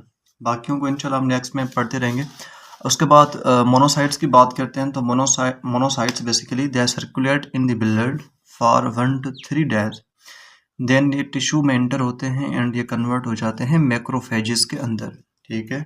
मीन्स के जो मोनोसाइट्स हैं, सेल सेम ही है। वही सेल जब ब्लड के अंदर होता है तो उसको मोनोसाइट बोलते हैं, जब वही सेल बॉडी के टिश्यूज में एंटर होता है तो उसको हम बेसिकली मैक्रोफेज बोलते हैं। ठीक है। अच्छा, they perform phagocytosis and present antigen to the lymphocytes. Monocyte एक तो फेगोसाइटोसिस करते हैं एंड साथ में एंटीजन प्रेजेंटेशन का भी काम करते हैं, एंड उस एंटीजन की वजह से हमारे जो लिम्फोसाइट्स हैं वो एक्टिव होते हैं। ठीक है। क्योंकि आपको मैंने बताया कि फेगोसाइटोसिस क्यों करते हैं, मैंने आपको बताया कि दो सिर्फ सेल्स ऐसे हैं जिनकी फेगोसाइटोटिक एक्टिविटी को हम ऑब्जर्व करते हैं, एक न्यूट्रोफिल्स एंड साथ में मोनोसाइट्स। ठीक है। अच्छा, so and they are the part of monocyte macrophage system, जिसको हम रेटिकुलो एंडोथेलियल सिस्टम भी बोलते हैं। उसके बाद हम बात करते हैं अबाउट लिम्फोसाइट्स। ठीक है। They are central to the immunity and इसके कौन से टाइप्स हैं, B lymphocytes, T lymphocytes and natural killer cells. B lymphocytes आपको पता है कि एंटीबॉडीज को प्रोड्यूस करता है, जिसको हम ह्यूमोरल इम्यूनिटी बोलते हैं। टी लिम्फोसाइट्स कंट्रोल करते हैं सेल मीडिएटेड इम्यूनिटी को। ठीक है। एंड उसके बाद नेचुरल किलर सेल्स जो हैं वो डिस्ट्रॉय करते हैं वायरस इन्फेक्टेड सेल्स को, एंड साथ में ट्यूमर सेल्स और कैंसरस सेल्स, इनको basically natural killer sales destroy करते हैं। ठीक है। उसके बाद हम बात करते हैं अबाउट मोनोसाइट मैक्रोफेज सिस्टम। अच्छा, ये क्या है बेसिकली, ये बेसिकली वो सिस्टम है जिसके अंदर हमारे मोनोसाइट्स एंड मैक्रोफेजेस आते हैं, जो बेसिकली क्या करते हैं, बॉडी के अंदर फेगोसाइटोसिस करते हैं। क्या करते हैं, फेगोसाइटोसिस करते हैं। सो जो हमारा मोनोसाइट मैक्रोफेज सिस्टम है ना, इसका अल्टीमेट रोल यही है कि ये बॉडी के अंदर फेगोसाइटोसिस को कंट्रोल करते हैं। So it is a wide spread system of monocytes and macrophages in tissues. It is also called reticulo endothelial system and they are responsible for phagocytosis and defence. Component कौन से हैं? Monocytes. Monocyte कब बोलेंगे? जब वो blood में होगा। Macrophage तब बोलेंगे जब वो टिश्यू में होगा। अच्छा, उसके बाद जब मोनोसाइट टिश्यूज में एंटर होता है तो उसको हम मैक्रोफेज तो बोलते हैं, लेकिन स्पेसिफिक टिश्यूज के लिए मैक्रोफेजेस भी स्पेशल होते हैं। लाइक जब वो मैक्रोफेजेस लिवर में आएंगे तो हम उनको बोलेंगे कुफर सेल्स। ठीक है, जब लंग्स में आएंगे तो हम उनको बोलेंगे अल्वियोलर मैक्रोफेजेस। जब वो ब्रेन में आएंगे तो उसको बोलेंगे माइक्रोग्लिया। ठीक है, एंड समटाइम इनको हम basically lymph node and spleen macrophages भी बोल सकते हैं, जब वो बेसिकली स्प्लीन के अंदर आ जाए या लिम्फ नोड के अंदर आ जाए, क्योंकि because spleen is our lymph node. ठीक है, उसके बाद बात करते हैं about the functions of monocyte macrophage system. तो फेगोसाइटोसिस, ठीक है, बैक्टीरिया की, वायरसेस की, फंगस की। उसके बाद clearance of dead cells and debris. Antigen presentation में इनका बहुत ज़्यादा इंपॉर्टेंट काम है, जिसकी वजह से जो लिम्फोसाइट्स हैं वो एक्टिव होते हैं। ठीक है, ये सीक्रेट करते हैं साइटोकाइंस को, जो बेसिकली रेगुलेट करती है इन्फ्लेमेशन एंड इम्यूनिटी को। अच्छा, उसके बाद ये लॉन्ग लिव्ड होते हैं एंड ये क्रोनिक डिफेंस प्रोवाइड करते हैं आफ्टर द न्यूट्रोफिल्स। ठीक है, उसके बाद दिस इज द समरी जो हम पढ़ चुके हैं। ठीक है, अब हम बात करते हैं about the next topic that is basically lymphocytes. Lymphocytes basically क्या है? They are the key cells of immune system, जिसकी वजह से हमें specific means adaptive immunity as well as innate immunity दोनों मिलती है। ठीक है, अच्छा, ये जो लिम्फोसाइट्स होते हैं ये basically 20 to 40% of white blood sales, इतने इनका कंट्रीब्यूशन होता है। ठीक है, सबसे पहले हम बात करते हैं अबाउट बी लिम्फोसाइट्स। इनकी ओरिजिन एंड मैचुरेशन की बात करें तो ये बेसिकली डिराइव होते हैं प्लूरीपोटेंट स्टेम सेल से। ठीक है, एंड ये मेच्योर होते हैं बोन मैरो के अंदर। ठीक है, बी लिम्फोसाइट क्या करवाते हैं? ह्यूमोरल इम्यूनिटी को कंट्रोल करते हैं। मैं इनको क्विकली इसलिए कवर कर रहा हूँ because this is very basic information. ठीक है, एंड आपने इसको पढ़ा भी होगा, दैट्स मैं इसको क्विकली जो है ना बेसिकली कवर करता हुआ जा रहा हूँ। अगर जो मोस्ट इंपॉर्टेंट टॉपिक होगी, बहुत कॉन्सेप्चुअल होगी, ऑब्वियसली हम उसके ऊपर टाइम यूटिलाइज करेंगे, उसको अच्छे से समझेंगे। On exposure to antigen, B cells differentiate into plasma cells and memory B cells. Plasma cells क्या करते हैं? एंटीबॉडीज को प्रोड्यूस करते हैं, जिनको हम इम्यूनोग्लोबुलिन्स भी बोलते हैं। दीज आर बेसिकली, आपको याद होगा, दीज आर गामा ग्लोबुलिन्स। मैंने आपको फर्स्ट लेक्चर में बताया था गामा ग्लोबुलिन्स। ठीक है, अच्छा, उसके बाद जो मेमोरी बी सेल्स हैं ये लॉन्ग टर्म मेमोरी प्रोवाइड करते हैं, रिस्पॉन्ड करते हैं rapidly to the future infections. क्या काम होता है बी लिम्फोसाइट्स का? कि ये न्यूट्रलाइज करते हैं टॉक्सिन्स को, ऑप्सोनाइज करते हैं बैक्टीरिया को, एक्टिवेट करते हैं कॉम्प्लीमेंट सिस्टम को। उसके बाद हम बात करते हैं अबाउट लिम्फोसाइट, टी लिम्फोसाइट्स। ठीक है, ये जो टी लिम्फोसाइट्स हैं ये डिराइव होते हैं बोन मैरो स्टेम सेल्स है। कहाँ पे मेच्योर होते हैं? आपको पता होगा, थाइमस के अंदर। ये कंट्रोल करते हैं सेल मीडिएटेड इम्यूनिटी को। ठीक है, इसके कौन से टाइप्स होते हैं? हेल्पर टी सेल्स, जिनको हम CD4+ सेल्स भी बोलते हैं। हेल्पर टी सेल्स सीक्रेट करते हैं साइटोकाइंस को, जिनको हम इंटरल्यूकिन्स भी बोलते हैं। ठीक है, एंड एक्टिवेट करते हैं बी सेल्स को, जिसकी वजह से एंटीबॉडी की प्रोडक्शन होती है। ये एक्टिवेट करते हैं साइटोटॉक्सिक टी सेल्स को एंड साथ में मैक्रोफेजेस को। ठीक है, they are master regulators of immune response. उसके बाद हम बात करते हैं अबाउट साइटोटॉक्सिक टी सेल्स। ये डिस्ट्रॉय करते हैं वायरस इन्फेक्टेड सेल्स को, ट्यूमर सेल्स को एंड ट्रांसप्लांटेड सेल्स को।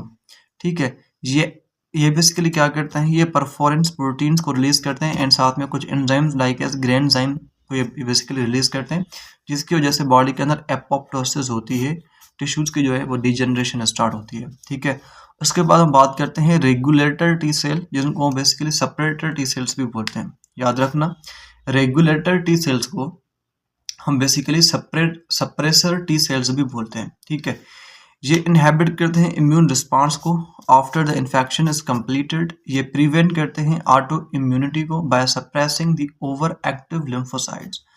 उसके बाद हम बात करते हैं मेमोरी टी सेल्स को। ये बेसिकली प्रोवाइड करते हैं long term protection and faster response in future infection. ठीक है, मीन्स कि ये अपने पास इंफॉर्मेशन प्रिजर्व करके रखते हैं, अगर नेक्स्ट टाइम वही एंटीजन बॉडी में एंटर होती है तो बेसिकली उसको क्विकली जो है वो डिस्ट्रॉय करेंगे। उसके बाद हम बात करते हैं अबाउट नेचुरल किलर सेल। इनकी ओरिजिन होती है लार्जर ग्रेनुलर lymphocytes से and they are the part of innate immunity, ठीक है, and they do not require any prior antigen exposure, ठीक है। इसका क्या फंक्शन है, लाइक साइटोटॉक्सिक टी सेल्स, ये किल करते हैं वायरस इन्फेक्टेड सेल्स को एंड ट्यूमर सेल्स को डायरेक्टली। ये रिलीज करते हैं परफोरेंस एंड ग्रेनजाइम्स को जो लाइसिस करवाते हैं टारगेट सेल्स की। उसके बाद इसका क्या डिफरेंस है टी सेल से, कि मैंने आपको बताया कि ये इमीडिएटली एक्ट करते हैं एंड इनको किसी एंटीजन एक्सपोजर की रिक्वायरमेंट नहीं होती। This is a summary what is very basic, मैंने आपको सारे पॉइंट्स बता दिए, ठीक है। जिस तरह से बी सेल है वो ह्यूमरल इम्यूनिटी को कंट्रोल करता है, T cell cell mediated immunity को, helper T cells immune coordinators होते हैं, साइटोटॉक्सिक टी सेल्स ये किल करते हैं इन्फेक्टेड एंड ट्यूमर सेल्स को, रेगुलेटर टी सेल्स लिमिट करते हैं इम्यून रिस्पॉन्स को, memory T cells long term defence provide करते हैं, नेचुरल किलर सेल्स या इनेट डिफेंस प्रोवाइड करते हैं against virus infected and tumour cells को rapidly, and they are non specific means they do not require any antigen exposure. उसके बाद हम बात करते हैं about topic number 15, that is basically immunity. Immunity क्या है, this is the body's ability to resist the infection and destroy the invading organisms and toxins. इसके दो मेन टाइप्स होते हैं, innate immunity, acquired immunity. Innate immunity is a basically natural immunity जो basically by the birth present होती है and this is the non specific, ठीक है, and ये इमीडिएट एक्शन शो करती है। एक्वायर्ड और एडाप्टिव इम्यूनिटी जो है बेसिकली ये डेवलप होती है after the exposure, means antigen के एक्सपोजर के बाद एक्वायर्ड इम्यूनिटी बॉडी में जनरेट होती है, that's why it is a specific and it has a memory also, ठीक है। अगर हम इनेट इम्यूनिटी के कैरेक्टरिस्टिक्स की बात करते हैं, सो this is present from the birth, it provides immediate actions and respond this and it is non specific defensive immunity, ठीक है। इसकी कोई मेमोरी नहीं होती जिसकी वजह से इसका जो रिस्पॉन्स है ऑल द टाइम वो सेम होता है। अगर हम बात करें इनेट इम्यूनिटी के कौन से कंपोनेंट्स हैं, तो बेसिकली हमारे पास फिजिकल बैरियर्स आते हैं लाइक एज स्किन हो गया, म्यूकस मेम्ब्रेन्स हो गई, केमिकल बैरियर्स आते हैं like as gastric acid, lysozyme in saliva tears. उसके बाद सेल्स ऑफ इनर डिफेंस की बात करते हैं, so these are basically neutrophils, monocytes और मैक्रोफेजेस जो बेसिकली क्या करते हैं, फेगोसाइटोसिस करवाते हैं। These are the cells of innate immunity, याद रखना है, neutrophils and monocytes, these are the cells of you can say innate immunity. उसके बाद इनेट इम्यूनिटी के दूसरे कौन से सेल थे, नेचुरल किलर सेल्स जो किल करते हैं वायरस इन्फेक्टेड सेल्स को एंड ट्यूमर सेल्स को, ठीक है, एंड साथ में ईओसिनोफिल्स, इनका डिफेंस होता है अगेंस्ट पैरासाइट्स और worms. This thing is very crucially important to remember, ठीक है। उसके बाद ह्यूमरल फैक्टर्स की बात करते हैं, तो बेसिकली जो हमारा कॉम्प्लीमेंट सिस्टम है एंड साथ में एक्यूट फेज जो प्रोटीन्स हैं, these are basically the humoral factor। उसके बाद there is topic number 16, this is also very basic topic। इसके बाद वाली जो नेक्स्ट टू टॉपिक्स हैं these are also very basic जिनको हम क्विकली कवर करेंगे। उसके बाद जो नेक्स्ट टॉपिक आएगी हमारी यू कैन से एलर्जिक रिएक्शंस और हाइपर सेंसिटिविटी, इसको हम बहुत कॉन्सेप्चुअल तरीके से बहुत अच्छे से पढ़ेंगे, ठीक है, हम इनको क्विकली कवर करेंगे।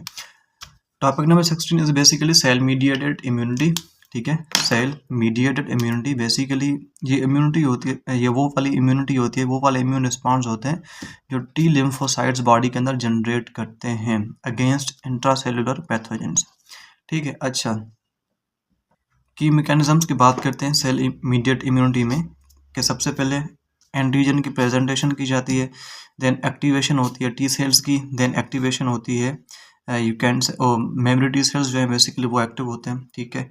अच्छा, सबसे पहले एंटीजन को प्रेजेंट कौन करता है, you can say antigen presenting cells which are macrophages, dendritic cells, ठीक है। एंड ये एंटीजन को प्रेजेंट करते हैं विथ MHC मॉलिक्यूल जिनको हम बेसिकली बोलते हैं मेजर हिस्टो कॉम्पेबिलिटी, ठीक है। अच्छा, जो MHC1 है, मेजर हिस्टो कॉम्पेबिलिटी 1 है, ये एक्टिवेट करती है साइटोटॉक्सिक टी सेल्स को, एंड MHC2 जो है ये बेसिकली एक्टिवेट करती है हेल्पर टी सेल्स को या CD4 सेल्स को।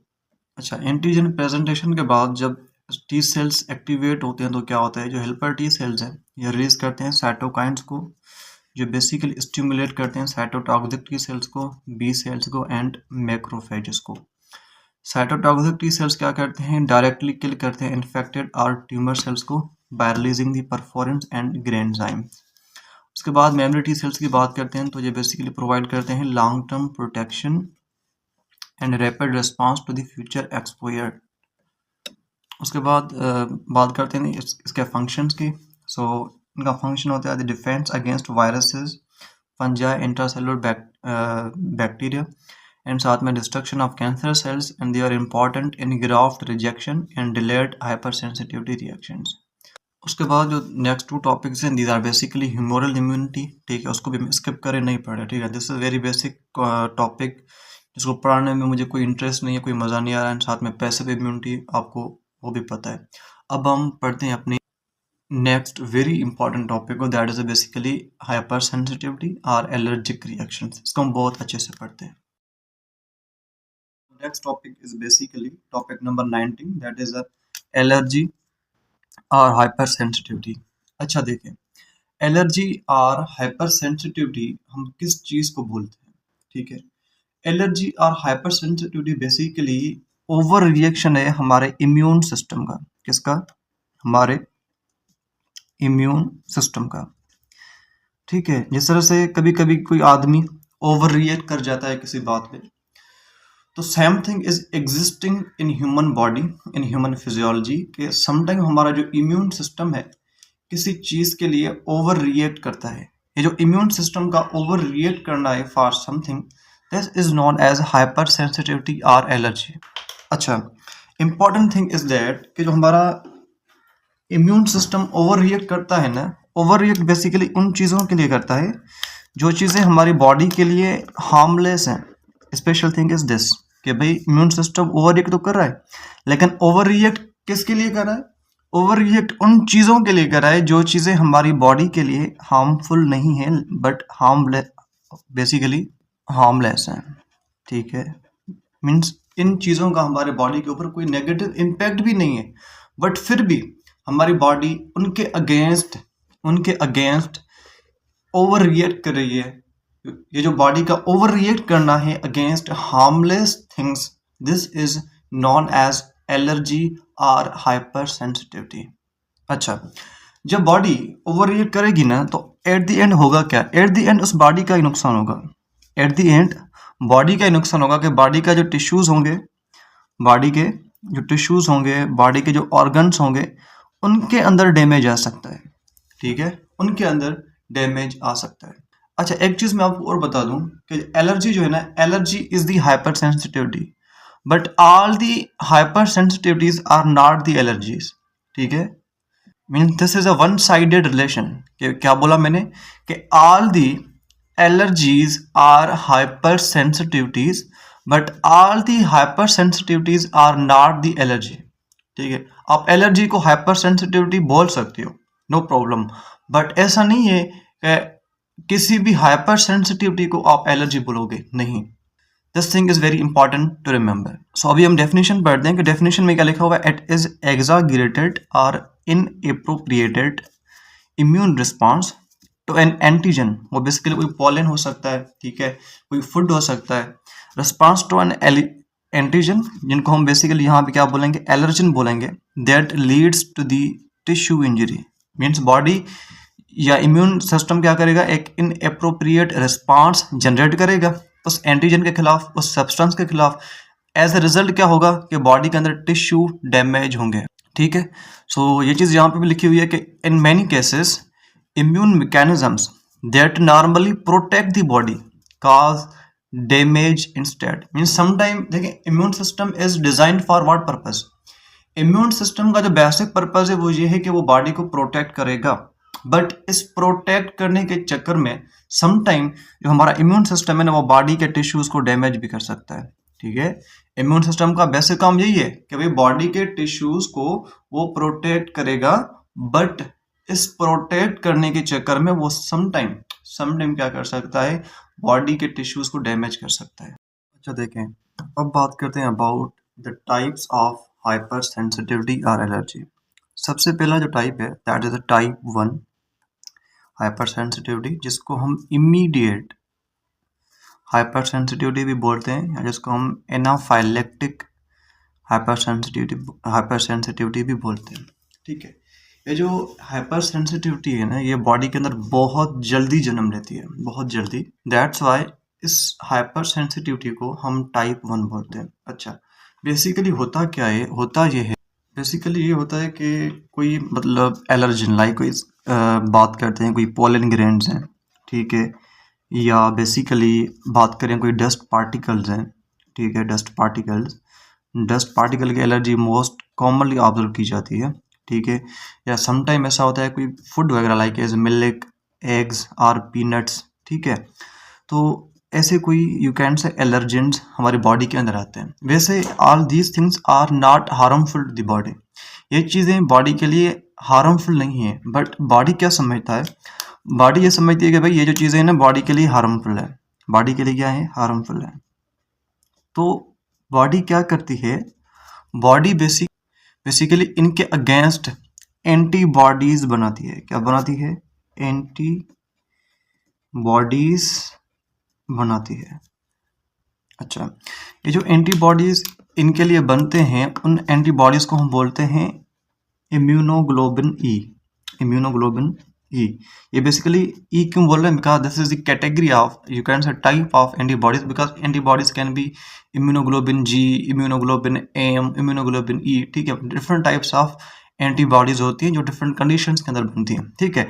जब किसी यू कैन से एलर्जन के अगेंस्ट कोई एंटीबॉडी बनती है, उस एंटीबॉडी को हम बोलते हैं इम्यूनोग्लोबिन ई। अच्छा, ये एलर्जेंस आ गए, बॉडी ने उनको क्या समझा, हार्मफुल समझा, तो क्या हुआ कि बॉडी ने एंटीबॉडीज बनाई, एंड कौन, उन एंटीबॉडीज को हम क्या बोलेंगे, इम्यूनोग्लोबिन ई। ये एंटीबॉडीज कौन बनाएगा, बेसिकली आपको पता होगा प्लाज्मा सेल्स। प्लाज्मा सेल्स जो बेसिकली डिफ्रेंशिएट होते हैं किससे, बी लिम्फोसाइट से। अच्छा, ये जो बेसिकली एंटीबॉडीज बनी है ना, नाउ ये अटैच हो जाएंगी on the surface of basophils, ठीक है। ये अटैच हो जाएंगी बेसोफिल की सरफेस के ऊपर या मेस्ट सेल की सरफेस के ऊपर। अच्छा, अब क्या होगा कि भाई देखें, ये तो हमारी बॉडी के अंदर चली गई, बट नेक्स्ट टाइम अगर इनमें से कोई भी एलर्जन हमारी बॉडी के अंदर आएगा, तो क्या होगा, ये जो एंटीबॉडीज बनी है ना इम्यूनोग्लोबिन ई, ये एक्टिवेट हो जाएंगी। ये क्या हो जाएंगी, ये एक्टिवेट हो जाएंगी। एंड जब ये एक्टिवेट हो जाएंगी तो क्या होगा, ये जो हमारा बेसोफिल सेल्स है, मेस्ट सेल्स हैं, ये रिलीज करेंगे किस चीज़ को, हिस्टामिन को। किसको रिलीज करेंगे, हिस्टामिन को। एंड आपको पता है कि हिस्टामिन का कौन से इंपॉर्टेंट रोल्स हैं, ठीक है। सो हिस्टामिन क्या करवाएगा, हिस्टामिन वेदोडाइलेशन करवा सकता है, ठीक है। जैसे हमारी बॉडी के अंदर रेडनेस एंड स्वेलिंग आपको नजर आएगी, ठीक है। एंड साथ में कैपिलरीज की परमिएबिलिटी बढ़ा देगा, जिसकी वजह से स्नीजिंग होगी, ठीक है, रनी नोज वाली कंडीशन जनरेट होगी, ठीक है। So all these symptoms would be appear. So this is basically type 1 hyper sensitivity, और जिसको हम बोल रहे हैं इमीडिएट हाइपर सेंसिटिविटी, या जिसको हम बोलते हैं एनाफाइलेक्टिक हाइपर सेंसिटिविटी। तो उसको पढ़ते हैं, इसका मैकेनिज्म क्या है। इसका मैकेनिज्म ये है कि एलर्जन बाइंड करते हैं किसके साथ, इम्यूनोग्लोबिन ई एंटीबॉडी के साथ, ठीक है। ये बेसिकली वो कंडीशन है जो री एक्सपोजर की बात कर रहे हैं, ठीक है। मीन्स जो दोबारा बेसिकली एलर्जन आ रहा है, एंटीबॉडीज बनी हुई हैं, ठीक है, ठीक है। एंटीबॉडीज ऑलरेडी बनी हुई हैं, ठीक है, एंटीबॉडीज ऑलरेडी बनी हुई है। तो री एक्सपोजर में क्या हो रहा है कि एलर्जेंस बाइंड हो रहे हैं किसके साथ, एंटीबॉडीज के साथ। कौन सी antibodies, immunoglobin E. This thing is very important to remember, क्योंकि there are different classes antibodies, ठीक है। तो क्या होगा, जैसे एलर्जन आके बाइंड करेगा इम्यूनोग्लोबिन ई के साथ, ठीक है, तो क्या होगा, जो हमारे मेस्ट सेल्स हैं और बेसोफिल्स हैं, वो रिलीज करेंगे किसको, हिस्टामिन को, ठीक है। This is a prime chemical, साथ में ल्यूकोट्राइन्स एंड साथ में bradykinin and sometime there can be prostaglandins, ठीक है। सो ये रिलीज हो जाएंगे, तो इसकी वजह से क्या होगा, स्वेलिंग हो सकती है, ठीक है, वेदोडाइलेशन होगी, ठीक है, रनी नोज वाली कंडीशन जनरेट हो सकती है, ठीक है। अच्छा, एक चीज़ very important remember is that कि जो टाइप 1 और इमीडिएट हाइपर सेंसिटिविटी है, इसका जो एक्शन है ना वो बहुत जल्दी होता है। मीन्स के जब री एक्सपोजर में एलर्जेंस आएंगे ना, इनमें से कोई भी एलर्जन जब आएगा तो मीन्स बहुत जल्दी, बहुत with in seconds two minutes हमारे बॉडी के अंदर ये वाली हाइपर सेंसिटिविटी एक्टिव हो जाएगी। सो दैट्स वाई इसका जो रिस्पॉन्स है वो सेकंड्स टू दी मिनट्स में होता है। आपने देखा होगा जब आप किसी डस्ट के पास जाते हैं, अगर आपको ये एलर्जी है तो जब आप डस्ट के पास जाते हो तो विद इन फ्यू सेकंड्स आपको स्नीजिंग होती है, रनी नोज वाली कंडीशन जनरेट होती है, आपके आईज के अंदर पानी आता है, ठीक है। तो ये इतना जल्दी क्यों हो रहा है? Because this is type 1 hyper sensitivity, जो बेसिकली एक इमीडिएट हाइपर सेंसिटिविटी है। अच्छा, अब हम इसके एग्जांपल्स देखते हैं। इसका जो पहला एग्जांपल है हमारे पास, दैट इज अ है फीवर। है फीवर जो है बेसिकली इसमें क्या होता है, इसको हम बेसिकली एलर्जिक राइनाइटिस भी बोलते हैं। इसमें बेसिकली जो कंडीशन होती है वो रनिंग नोज वाली कंडीशन होती है, ठीक है। हमें नाक से पानी आता है, हमारी आंखें लाल हो जाती हैं, ठीक है। एंड हमें स्नीजिंग होती है बहुत ज़्यादा। सो इसको हम है फीवर भी बोलते हैं, ठीक है। एंड ये जो बेसिकली फीवर वाली कंडीशंस हैं, ये सारी बेसिकली टाइप 1 हाइपर सेंसिटिविटी को फॉलो करती हैं, ठीक है। मीन्स के एलर्जिन आएगा, ठीक है, उसके साथ इम्यूनोग्लोबिन ई एंटीबॉडी बाइंड करेगी, फिर हिस्टामिन को रिलीज करवाएंगे, ठीक है। दैट्स वाई इसको हम इंक्लूड करते हैं टाइप 1 हाइपर सेंसिटिविटी में। इसका दूसरा एग्जांपल है बेसिकली एस्थमा, ठीक है। Asthma is also the type of type 1 और इमीडिएट हाइपर सेंसिटिविटी। अच्छा, एस्थमा को हम क्यों शामिल करते हैं टाइप 1 हाइपर सेंसिटिविटी में? इसका मेन रीज़न ये है, देखें, एस्थमा आपको पता है कि बेसिकली ये वो वाली डिजीज़ है जिसके अंदर हमारे जो एयर पैसेज वेज हैं वो नेरो डाउन हो जाते हैं, नेरो डाउन हो जाते हैं। स्पेशली हमारे जो ब्रोंका है वो नेरो हो जाते हैं, जिसकी वजह से उन पेशेंट्स को क्या होता है कि सांस लेने में दुश्वारी होती है। अच्छा, होता क्या है एस्थमा में? देखिए, अगर कोई ये वाले एलर्जेंस हमारी बॉडी में अंदर आ गए, ठीक है, एंड ये एलर्जेंस आ गए एंड इनके साथ हमारी एंटीबॉडी ने बाइंड किया एंड हमारे बॉडी के अंदर हिस्टामिन रिलीज हुआ एंड साथ में ये सारे केमिकल्स, तो ये केमिकल्स बहुत सारे काम करते हैं, ठीक है। जिस तरह से मैंने आपको बताया कि वेज़ोडाइलेशन करवाते हैं, ठीक है। मेम्ब्रेन की परमेबिलिटी को इंक्रीज करते हैं, जो वेजल्स होती हैं, ठीक है। एंड साथ में इनका एक और बहुत इंपॉर्टेंट रोल ये भी होता है कि ये वाले जो केमिकल्स हैं ना, ये ब्रोंको कंस्ट्रक्शन करवाते हैं। हिस्टामिन जो है ये ब्रोन को कंस्ट्रक्शन करवाता है, जिसकी वजह से जो हमारे ब्रोन का है ना, ये नेरो डाउन हो जाते हैं। जब वो नेरो डाउन हो जाते हैं तो हमारी बॉडी के अंदर एस्थमा वाली कंडीशन जनरेट होती है। सो दैट्स वाई हम एस्थमा को भी इंक्लूड करते हैं टाइप 1 हाइपर सेंसिटिविटी के अंदर। उसके बाद इसका जो दूसरा एग्जांपल है, दैट इज एनाफाइलैक्सिस।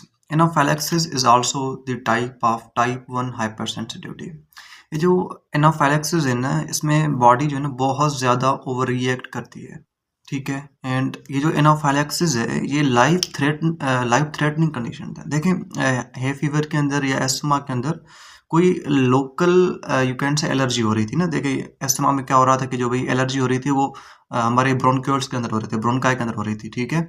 सिर्फ स्पेसिफिक एरिया के अंदर एलर्जी हो रही थी। यहाँ पे चलो है फीवर के अंदर नोज में हो रही थी, आईज में हो रही थी, ठीक है। बट एनाफाइलैक्सिस में जो बेसिकली एलर्जी होती है ना, वो पूरी बॉडी के अंदर होती है, कंप्लीट बॉडी के अंदर। दैट्स वाई जो हमारी एनाफाइलैक्सिस है ना, this is the most extreme condition of type 1 hyper sensitivity. इसमें होता क्या है, देखें, ये बेसिकली इसलिए होती है, अगर देखें बात करते हैं किसी यू कैन से इंसेक्ट ने हमें बाइट कर दिया, ठीक है, या किसी कोई वीनम वगैरह हमारे बॉडी के अंदर आ गया, ठीक है। तो इससे क्या होता है कि हमारे बॉडी के अंदर बहुत ज़्यादा हिस्टामिन रिलीज होता है। जब हिस्टामिन बहुत ज़्यादा रिलीज होता है ना, तो पूरी बॉडी का ब्लड प्रेशर फॉल डाउन हो जाता है, मीन्स ब्लड प्रेशर लो हो जाता है और हमारे जो एयरवेज है वो बंद हो जाते हैं, ठीक है। क्योंकि देखें, जब हिस्टामिन बहुत ज़्यादा होगा तो ब्रोंको कंस्ट्रिक्शन बहुत ज़्यादा होगी, ठीक है। सो इस कंडीशन को हम एनाफाइलैक्सिस बोलते हैं। This is a life threatening condition. उसके बाद इसका जो लास्ट एग्जांपल है, दैट इज़ यूरिटिसेरिया। यूरिटिसेरिया बेसिकली इसको भी हम टाइप 1 में शामिल करते हैं, ठीक है। इसमें क्या होता है, this is a localized allergy. Specially ये जो यूरिटिसेरिया ये स्किन के ऊपर होती है एलर्जी। इसमें क्या होगा कि स्किन के अंदर हमें इचिंग फील होगी, ठीक है, बर्निंग सेंसेशन होगी एंड ये बेसिकली टेम्पोररी तौर पे ये एलर्जी होती है, ठीक है। So that was all about type 1 hyper sensitivity. अब हम बात करते हैं अबाउट टाइप 2 हाइपर सेंसिटिविटी, जिसको हम क्या बोलते हैं, एंटीबॉडी मीडिएटेड हाइपर सेंसिटिविटी, या जिसको हम बोलते हैं साइटोटॉक्सिक हाइपर सेंसिटिविटी। उसके बाद हम बात करते हैं अबाउट टाइप 2 हाइपर सेंसिटिविटी, ठीक है।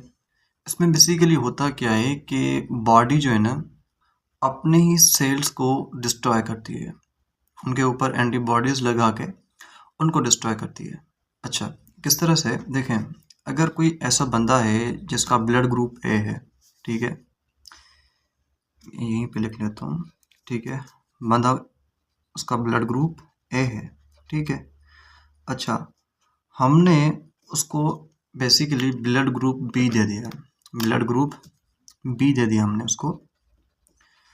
जब ब्लड ग्रुप बी उसके अंदर गया तो होगा क्या, देखें, जब ब्लड ग्रुप ए था तो इसके अंदर बी वाली एंटीबॉडीज प्रेजेंट होगी ऑलरेडी, ठीक है।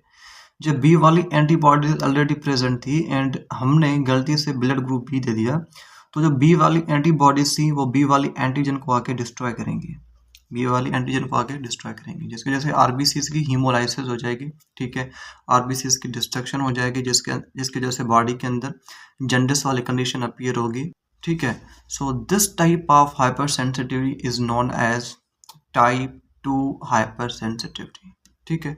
सो ये चीज़ आपने याद रखनी है। बस one important thing is that कि जो टाइप 2 हाइपर सेंसिटिविटी है ये मोस्ट ऑफ द केसेस में ब्लड ट्रांसफ्यूजन की वजह से होती है, ब्लड ट्रांसफ्यूजन की वजह से होती है। अच्छा देखें इसमें क्या होता है। अच्छा, और इम्पॉर्टेंट डिफरेंस ये है कि टाइप 1 हाइपर सेंसिटिविटी में जो हमारी एंटीबॉडीज थी ना, दीज वर इम्यूनोग्लोबिन ई, ठीक है, इम्यूनोग्लोबिन ई। लेकिन टाइप 2 हाइपर सेंसिटिविटी के अंदर जो हमारी एंटीबॉडीज है ना, these are immunoglobulin G and immunoglobulin M, ठीक है। This thing is very important to remember. Type 1 hyper sensitivity में जो एंटीबॉडीज थी against allergens or antigens, these antibodies were immunoglobulin E. Type 2 के अंदर जो एंटीबॉडीज हैं दीज आर इम्यूनोग्लोबिन जी और इम्यूनोग्लोबिन एम, ठीक है। अच्छा, तो इम्यूनोग्लोबिन जी और इम्यूनोग्लोबिन एम एंटीबॉडीज बाइंड करेगी एंटीजन के साथ, उनकी सेल मेम्ब्रेन के साथ, एंड कॉम्प्लीमेंट सिस्टम जो है उसकी एक्टिवेशन हो जाएगी एंड सेल की डिस्ट्रक्शन हो जाएगी। इसका बेस्ट एग्जांपल है haemolytic anaemia, erythroblastosis fetalis and transfusion reaction. अब हम बात करते हैं अबाउट टाइप 3 हाइपर सेंसिटिविटी की। अच्छा देखें, टाइप 3 हाइपर सेंसिटिविटी में होगा क्या, देखें मैं आपको सेपरेट पेज से आपको समझाता हूँ। देखिए बॉडी के अंदर अगर कोई भी एंटीजन आती है, कोई भी एंटीजन आती है तो उसके अगेंस्ट जो एंटीबॉडी मिलती है, जो बनती है सॉरी, तो एंटीजन और एंटीबॉडी आपस में मिलते हैं एंड, ठीक है, एंड इनसे बेसिकली बनता है एंटीजन एंटीबॉडी कॉम्प्लेक्स। इससे बनता है एंटीजन एंटीबॉडी कॉम्प्लेक्स, ठीक है। इसको हम एक और नाम भी देते हैं, इसको हम एक और नाम भी देते हैं, उसको क्या बोलते हैं, that is basically immune complex. इसको हम बेसिकली इम्यून कॉम्प्लेक्स बोलते हैं, ठीक है। अच्छा, होता क्या है, जब एंटीजन एंड एंटीबॉडी का कॉम्प्लेक्स बनता है ना, या इम्यून कॉम्प्लेक्स बनता है, तो by the process of phagocytosis को डिसेमिनेट किया जाता है। इसको by the process of phagocytosis इसको बॉडी से हम क्या करते हैं, इसको एलिमिनेट किया जाता है। अच्छा, समटाइम क्या होता है, बॉडी के अंदर एंटीजन आती है उसके अगेंस्ट एंटीबॉडी बनेगी। एंटीजन एंटीबॉडी के जो कॉम्बिनेशन इसको क्या बोलते हैं, इसको बोलते हैं एंटीजन एंटीबॉडी कॉम्प्लेक्स, या इसको हम एक और नाम देते हैं इम्यून कॉम्प्लेक्स। अब अच्छा देखें, जब ये कॉम्प्लेक्स बनता है ना तो इसको बॉडी से रिमूव किया जाता है by the process of phagocytosis. By the process of phagocytosis इसको बॉडी से एलिमिनेट किया जाता है, रिमूव किया जाता है। समटाइम क्या होता है कि जो इम्यून कॉम्प्लेक्स है ना, ये बहुत ज़्यादा बनता है, बहुत ज़्यादा बनता है। जब ये बेसिकली बहुत ज़्यादा बनेगा तो क्या होगा, जब ये बहुत ज़्यादा बनेगा ना तो उसको प्रॉपर बॉडी से क्लीन नहीं किया जाता, उसको बॉडी से क्लीन नहीं किया जाता, एंड ये जो इम्यून कॉम्प्लेक्स है, एंटीजन एंटीबॉडी कॉम्प्लेक्स, ये जाके बॉडी टिश्यूज़ में डिपॉजिट हो जाता है। ये कॉम्प्लेक्स जाके बॉडी टिश्यूज़ में डिपॉजिट हो जाता है। स्किन हो सकती है, जॉइंट्स हो सकते हैं, किडनीज हो सकते हैं, ठीक है। इन सारी जगहों पे जाके ये डिपॉजिट हो जाते हैं, ठीक है। जब ये डिपॉजिट हो जाते हैं ना, तो फिर क्या होता है कि एक तो जहाँ पे वो डिपॉजिट होंगे वहाँ पे इनके निशान रह जाते हैं, ठीक है। एंड जब इनकी डिपॉजिशन होगी तो बॉडी का जो कॉम्प्लीमेंट सिस्टम है वो एक्टिवेट हो जाएगा, कॉम्प्लीमेंट सिस्टम एक्टिवेट हो जाएगा। जब कॉम्प्लीमेंट सिस्टम एक्टिवेट हो जाएगा ना, तो वो क्या करेगा, न्यूट्रोफिल्स एंड मैक्रोफेजेस इनको अट्रैक्ट करेगा। जब भी ये अट्रैक्ट होंगे तो साइट ऑफ डिपोजिशन में पहुंच जाएंगे। एंड जब ये साइट ऑफ डिपोजिशन में पहुंच जाएंगे ना, तो इस एंटीजन एंटीबॉडी कॉम्प्लेक्स को रिमूव करेंगे। जब ये रिमूव करेंगे ना, तो साथ में क्या होगा कि इन न्यूट्रोफिल एंड मैक्रोफेजेस से कुछ ऐसे केमिकल्स, कुछ ऐसे एंजाइम्स रिलीज होते हैं, जिसकी वजह से क्या होगा कि जब टिश्यू होगा उस टिश्यू के अंदर इन्फ्लेमेशन हो जाएगी, ये जो इन्फ्लेमेशन ऑफ टिश्यू है, this is known as type 3 hypersensitivity. इसको हम क्या बोलते हैं, इसको हम बेसिकली बोलते हैं टाइप 3 हाइपर सेंसिटिविटी, ठीक है। सो वंस अगेन मैं रिपीट कर रहा हूँ कि एंटीजन एंड एंटीबॉडी आपस में मिलेंगे, इससे क्या बनेगा, एंटीजन एंटीबॉडी कॉम्प्लेक्स, जिसको हम इम्यून कॉम्प्लेक्स भी बोलते हैं। नॉर्मली क्या होता है, जब ये एंटीजन एंटीबॉडी कॉम्प्लेक्स बनता है ना, तो उसको by the process of phagocytosis body से रिमूव किया जाएगा, ठीक है। बट जब एंटीजन एंटीबॉडी कॉम्प्लेक्स बहुत ज्यादा बनेगा तो उसको क्लीन प्रॉपर नहीं किया जाता, ठीक है। फिर वो क्या करेंगे, वो जो एंटीजन एंटीबॉडी जाके टिश्यूज में डिपॉजिट हो जाएंगे। जब वो टिश्यूज में डिपॉजिट हो जाएंगे तो हमारी बॉडी का कॉम्प्लीमेंट सिस्टम एक्टिवेट हो जाएगा, जो बेसिकली अट्रैक्ट करेगा न्यूट्रोफिल्स एंड मैक्रोफेजेस को, जो उसको क्लीन करने की कोशिश करेंगे। जब ये इसको क्लीन तो करेंगे, क्लीन भी हो जाएगा, बट क्लीन करने के लिए ये कुछ ऐसे केमिकल्स एंड एंजाइम्स रिलीज करेंगे, जिसकी वजह से उस टिश्यू की इन्फ्लेमेशन हो जाएगी। ये जो इन्फ्लेमेशन ऑफ टिश्यू है, this is known as type 3 hypersensitivity. Okay, so look at here, mechanism क्या होता है कि एंटीजन एंटीबॉडी कॉम्प्लेक्स डिपॉजिट होते हैं टिश्यूज़ के अंदर, जिसकी वजह से एक्टिवेट होता है हमारे बॉडी का कॉम्प्लीमेंट सिस्टम, जिसकी वजह से जहाँ पे वो बेसिकली डिपॉजिट हुए थे ना एंटीजन एंटीबॉडी कॉम्प्लेक्स, वहाँ पे इन्फ्लेमेशन होगी एंड वहाँ पे टिश्यूज़ की इंजरी होगी।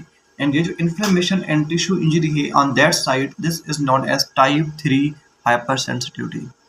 इसके एग्जाम्पल कौन से हैं? एग्जाम्पल्स आर सीरम सिकनेस, जिसके अंदर बॉडी के अंदर यू कैन से harsh fever like condition generate होती है। ग्लोमेरुलोनेफ्राइटिस, उसमें किडनीज वाले पोर्शंस की एरियाज की इन्फ्लेमेशन होती है due to deposition of antigen antibody complex, ठीक है। एंड साथ में सम ऑटो इम्यून डिजीजेज होती हैं, ठीक है। अच्छा, अब बात करते हैं अबाउट टाइप 4, या जिसको हम बोलते हैं डिलेड हाइपर सेंसिटिविटी। अच्छा, ये टाइप 4 हाइपर सेंसिटिविटी है, इसको हम बेसिकली डिलेड और सेल मीडिएटेड हाइपर सेंसिटिविटी भी बोलते हैं। And it is mediated by T lymphocytes. इसके अंदर कोई एंटीबॉडीज़ का रोल नहीं होता, ठीक है। एंड इसमें क्या होता है कि on second exposure sensitised T cells release cytokines, जिसकी वजह से मैक्रोफेजेस की एक्टिवेशन होती है, इन्फ्लेमेशन होती है एंड टिश्यूज़ की डिस्ट्रक्शन होती है। तकरीबन इसके लिए 24 to 48 आवर्स लगते हैं। दैट्स वाई इसको हम बेसिकली डिलेड हाइपर सेंसिटिविटी भी बोलते हैं। इसके एग्जांपल्स की बात करते हैं तो tuberculin skin test, contact dermatitis and graft rejection. अच्छा, इसके फिजियोलॉजिकल सिग्निफिकेंस की बात करें तो hypersensitivity illustrate the how the immune system can harm the host when regulation fails. Type 1 क्या बताता है, acute allergic reactions can be life threatening. Type 2 and type 3 बताते हैं कि भाई हाउ शो कि भाई antibodies overreactivity leads to tissue destruction, कि भाई एंटीबॉडीज़ की ओवर रिएक्टिविटी की वजह से किस तरह से टिश्यूज़ की डिस्ट्रक्शन होगी। टाइप 4 में एंटीबॉडीज़ का कोई रोल नहीं है, ठीक है। It demonstrates the role of cell mediated immunity, जिसके अंदर हमारे पास टी लिम्फोसाइट्स आ गए, ठीक है, नेचुरल किलर सेल्स आ गए, but also its potential to damage the tissues. उसके बाद हम बात करते हैं about topic number 20, that is a peripheral blood film. ठीक है, इसमें क्या होता है कि हम ब्लड का कोई ड्रॉप लेते हैं एंड उसको एग्जामिन करते हैं एंड उसके अंदर जो ब्लड सेल्स हैं, WBCs, RBCs एंड प्लेटलेट्स, उनकी मॉर्फोलॉजी को, उनकी साइज को, उनकी शेप को, ऑल दी थिंग्स हम चेक करते हैं। ठीक है, सो पेरिफेरल ब्लड फिल्म क्या है? It is a thin smear of blood spread on a glass slide, ठीक है, and which is examine under a microscope to study the morphology of blood cells. ठीक है, हम ब्लड का कोई ड्रॉप लेंगे, उसको माइक्रोस्कोप के अंदर ऑब्जर्व करेंगे, उसकी मॉर्फोलॉजी को हम चेक करेंगे। This is known as peripheral blood film. ठीक है, अच्छा, ये इसका पर्पस क्या होता है? It gives qualitative information about blood. ठीक है, ब्लड की क्वालिटीज़ के बारे में बताएंगे। ठीक है, कि अब अगर RBCs हैं तो उसकी साइज़ किस तरह की है, इसके अंदर हीमोग्लोबिन का कंटेंट किस तरह का है। ठीक है, and it complements a quantitative test like a CBC, जैसे वैसे हमें CBC बताती है। ठीक है, it helps in diagnosing anaemia. Anaemia में हम basically shape and size of RBC को मालूम करते हैं। ठीक है, ल्यूकीमिया एंड कुछ infections which are related to white blood cells, means WBCs की एबनॉर्मलिटीज़ का पता चलता है हमें। प्लेटलेट्स डिसऑर्डर, पैरासाइटिक इन्फेक्शंस, जिस तरह से मलेरिया में होता है, RBCs के ऊपर इन्फेक्शन होता है। ठीक है, अच्छा, अगर हम नॉर्मल फीचर्स की बात करते हैं इन अ पेरिफेरल ब्लड फिल्म, तो नॉर्मल फीचर्स अगर हम RBCs के देखते हैं तो उसकी जो शेप है वो बायकॉन्केव होती है, साइज़ यूनिफॉर्म होती है 7 to 8 माइक्रोमीटर, एंड इसका जो डायमीटर होता है वो 1/3 ऑफ सेल, इतना इसका डायमीटर होता है। ठीक है, नॉर्मल फिल्म में अगर हम RBCs को देखते हैं तो वो नॉर्मोसाइटिक होते हैं, मीन्स उनकी साइज़ नॉर्मल होती है, उनके अंदर पिगमेंट नॉर्मल होता है, so that's why these are normochromic. ठीक है, उसके बाद वाइट ब्लड सेल्स को हम नॉर्मली देखते हैं पेरिफेरल ब्लड फिल्म के अंदर, so they appear less frequent as compare to RBC, क्योंकि उनका नंबर कहीं कम होता है। ठीक है, अगर नॉर्मल फिल्म की बात करते हैं तो हमें पांचों किस्म के जो वाइट ब्लड सेल्स हैं वो हमें नज़र आते हैं। सबसे ज़्यादा न्यूट्रोफिल्स होते हैं, देन लिम्फोसाइट्स होते हैं, देन मोनोसाइट्स होते हैं, then eosinophils and then basophils. सबसे ज़्यादा बेसोफिल्स, सबसे ऊपर न्यूट्रोफिल्स। प्लेटलेट्स या थ्रोम्बोसाइट्स को देखते हैं, so these are small purple stained fragments of 2 to 4 micrometre, and normally ये स्कैटर्ड होते हैं बिटवीन रेड ब्लड सेल्स। ठीक है, उसके बाद बात करते हैं एबनॉर्मल फाइंडिंग्स इन पेरिफेरल ब्लड फिल्म, कि हमें एबनॉर्मली कौन से फीचर्स देखने को मिलते हैं इन पेरिफेरल ब्लड फिल्म। तो सबसे पहले RBCs की बात करते हैं, अगर इनका वेरिएशन इन साइज हो, so this is known as anisocytosis. Variation in shape हो तो उसको बोलते हैं poikilocytosis, and sometime they can be microcytic, mean size में कम होना, macrocytic larger size, spherocytosis spherical shape, ठीक है, जिसकी वजह से इनकी ओवरऑल शेप चेंज हो जाती है, sickle cells and target cells. WBCs की बात करते हैं तो ये बढ़ जाते हैं ल्यूकीमिया के अंदर, इनके अंदर टॉक्सिक ग्रेन्यूल्स आते हैं in case of any infection. Platelets की बात करते हैं तो थ्रोम्बोसाइटोपेनिया में इनका नंबर कम हो जाता है, एंड कुछ डिसऑर्डर की केस में ये जायंट प्लेटलेट्स बन जाते हैं। ठीक है, एंड जो मलेरियल पैरासाइट है वो भी RBCs के अंदर रिजाइड करता है। अब बात करते हैं about topic number 21, that is bleeding time. ये क्या है? This is the time interval from skin puncture till the bleeding stop. This is known as bleeding time. It reflects the vascular integrity and platelet function. ठीक है, and it is not dependent on clotting factors. Bleeding time का जो normal value है that is 2 to 6 minutes, and it gets prolonged in thrombocytopenia. जब platelets कम हो जाएंगे तो obviously bleeding time बढ़ जाएगा।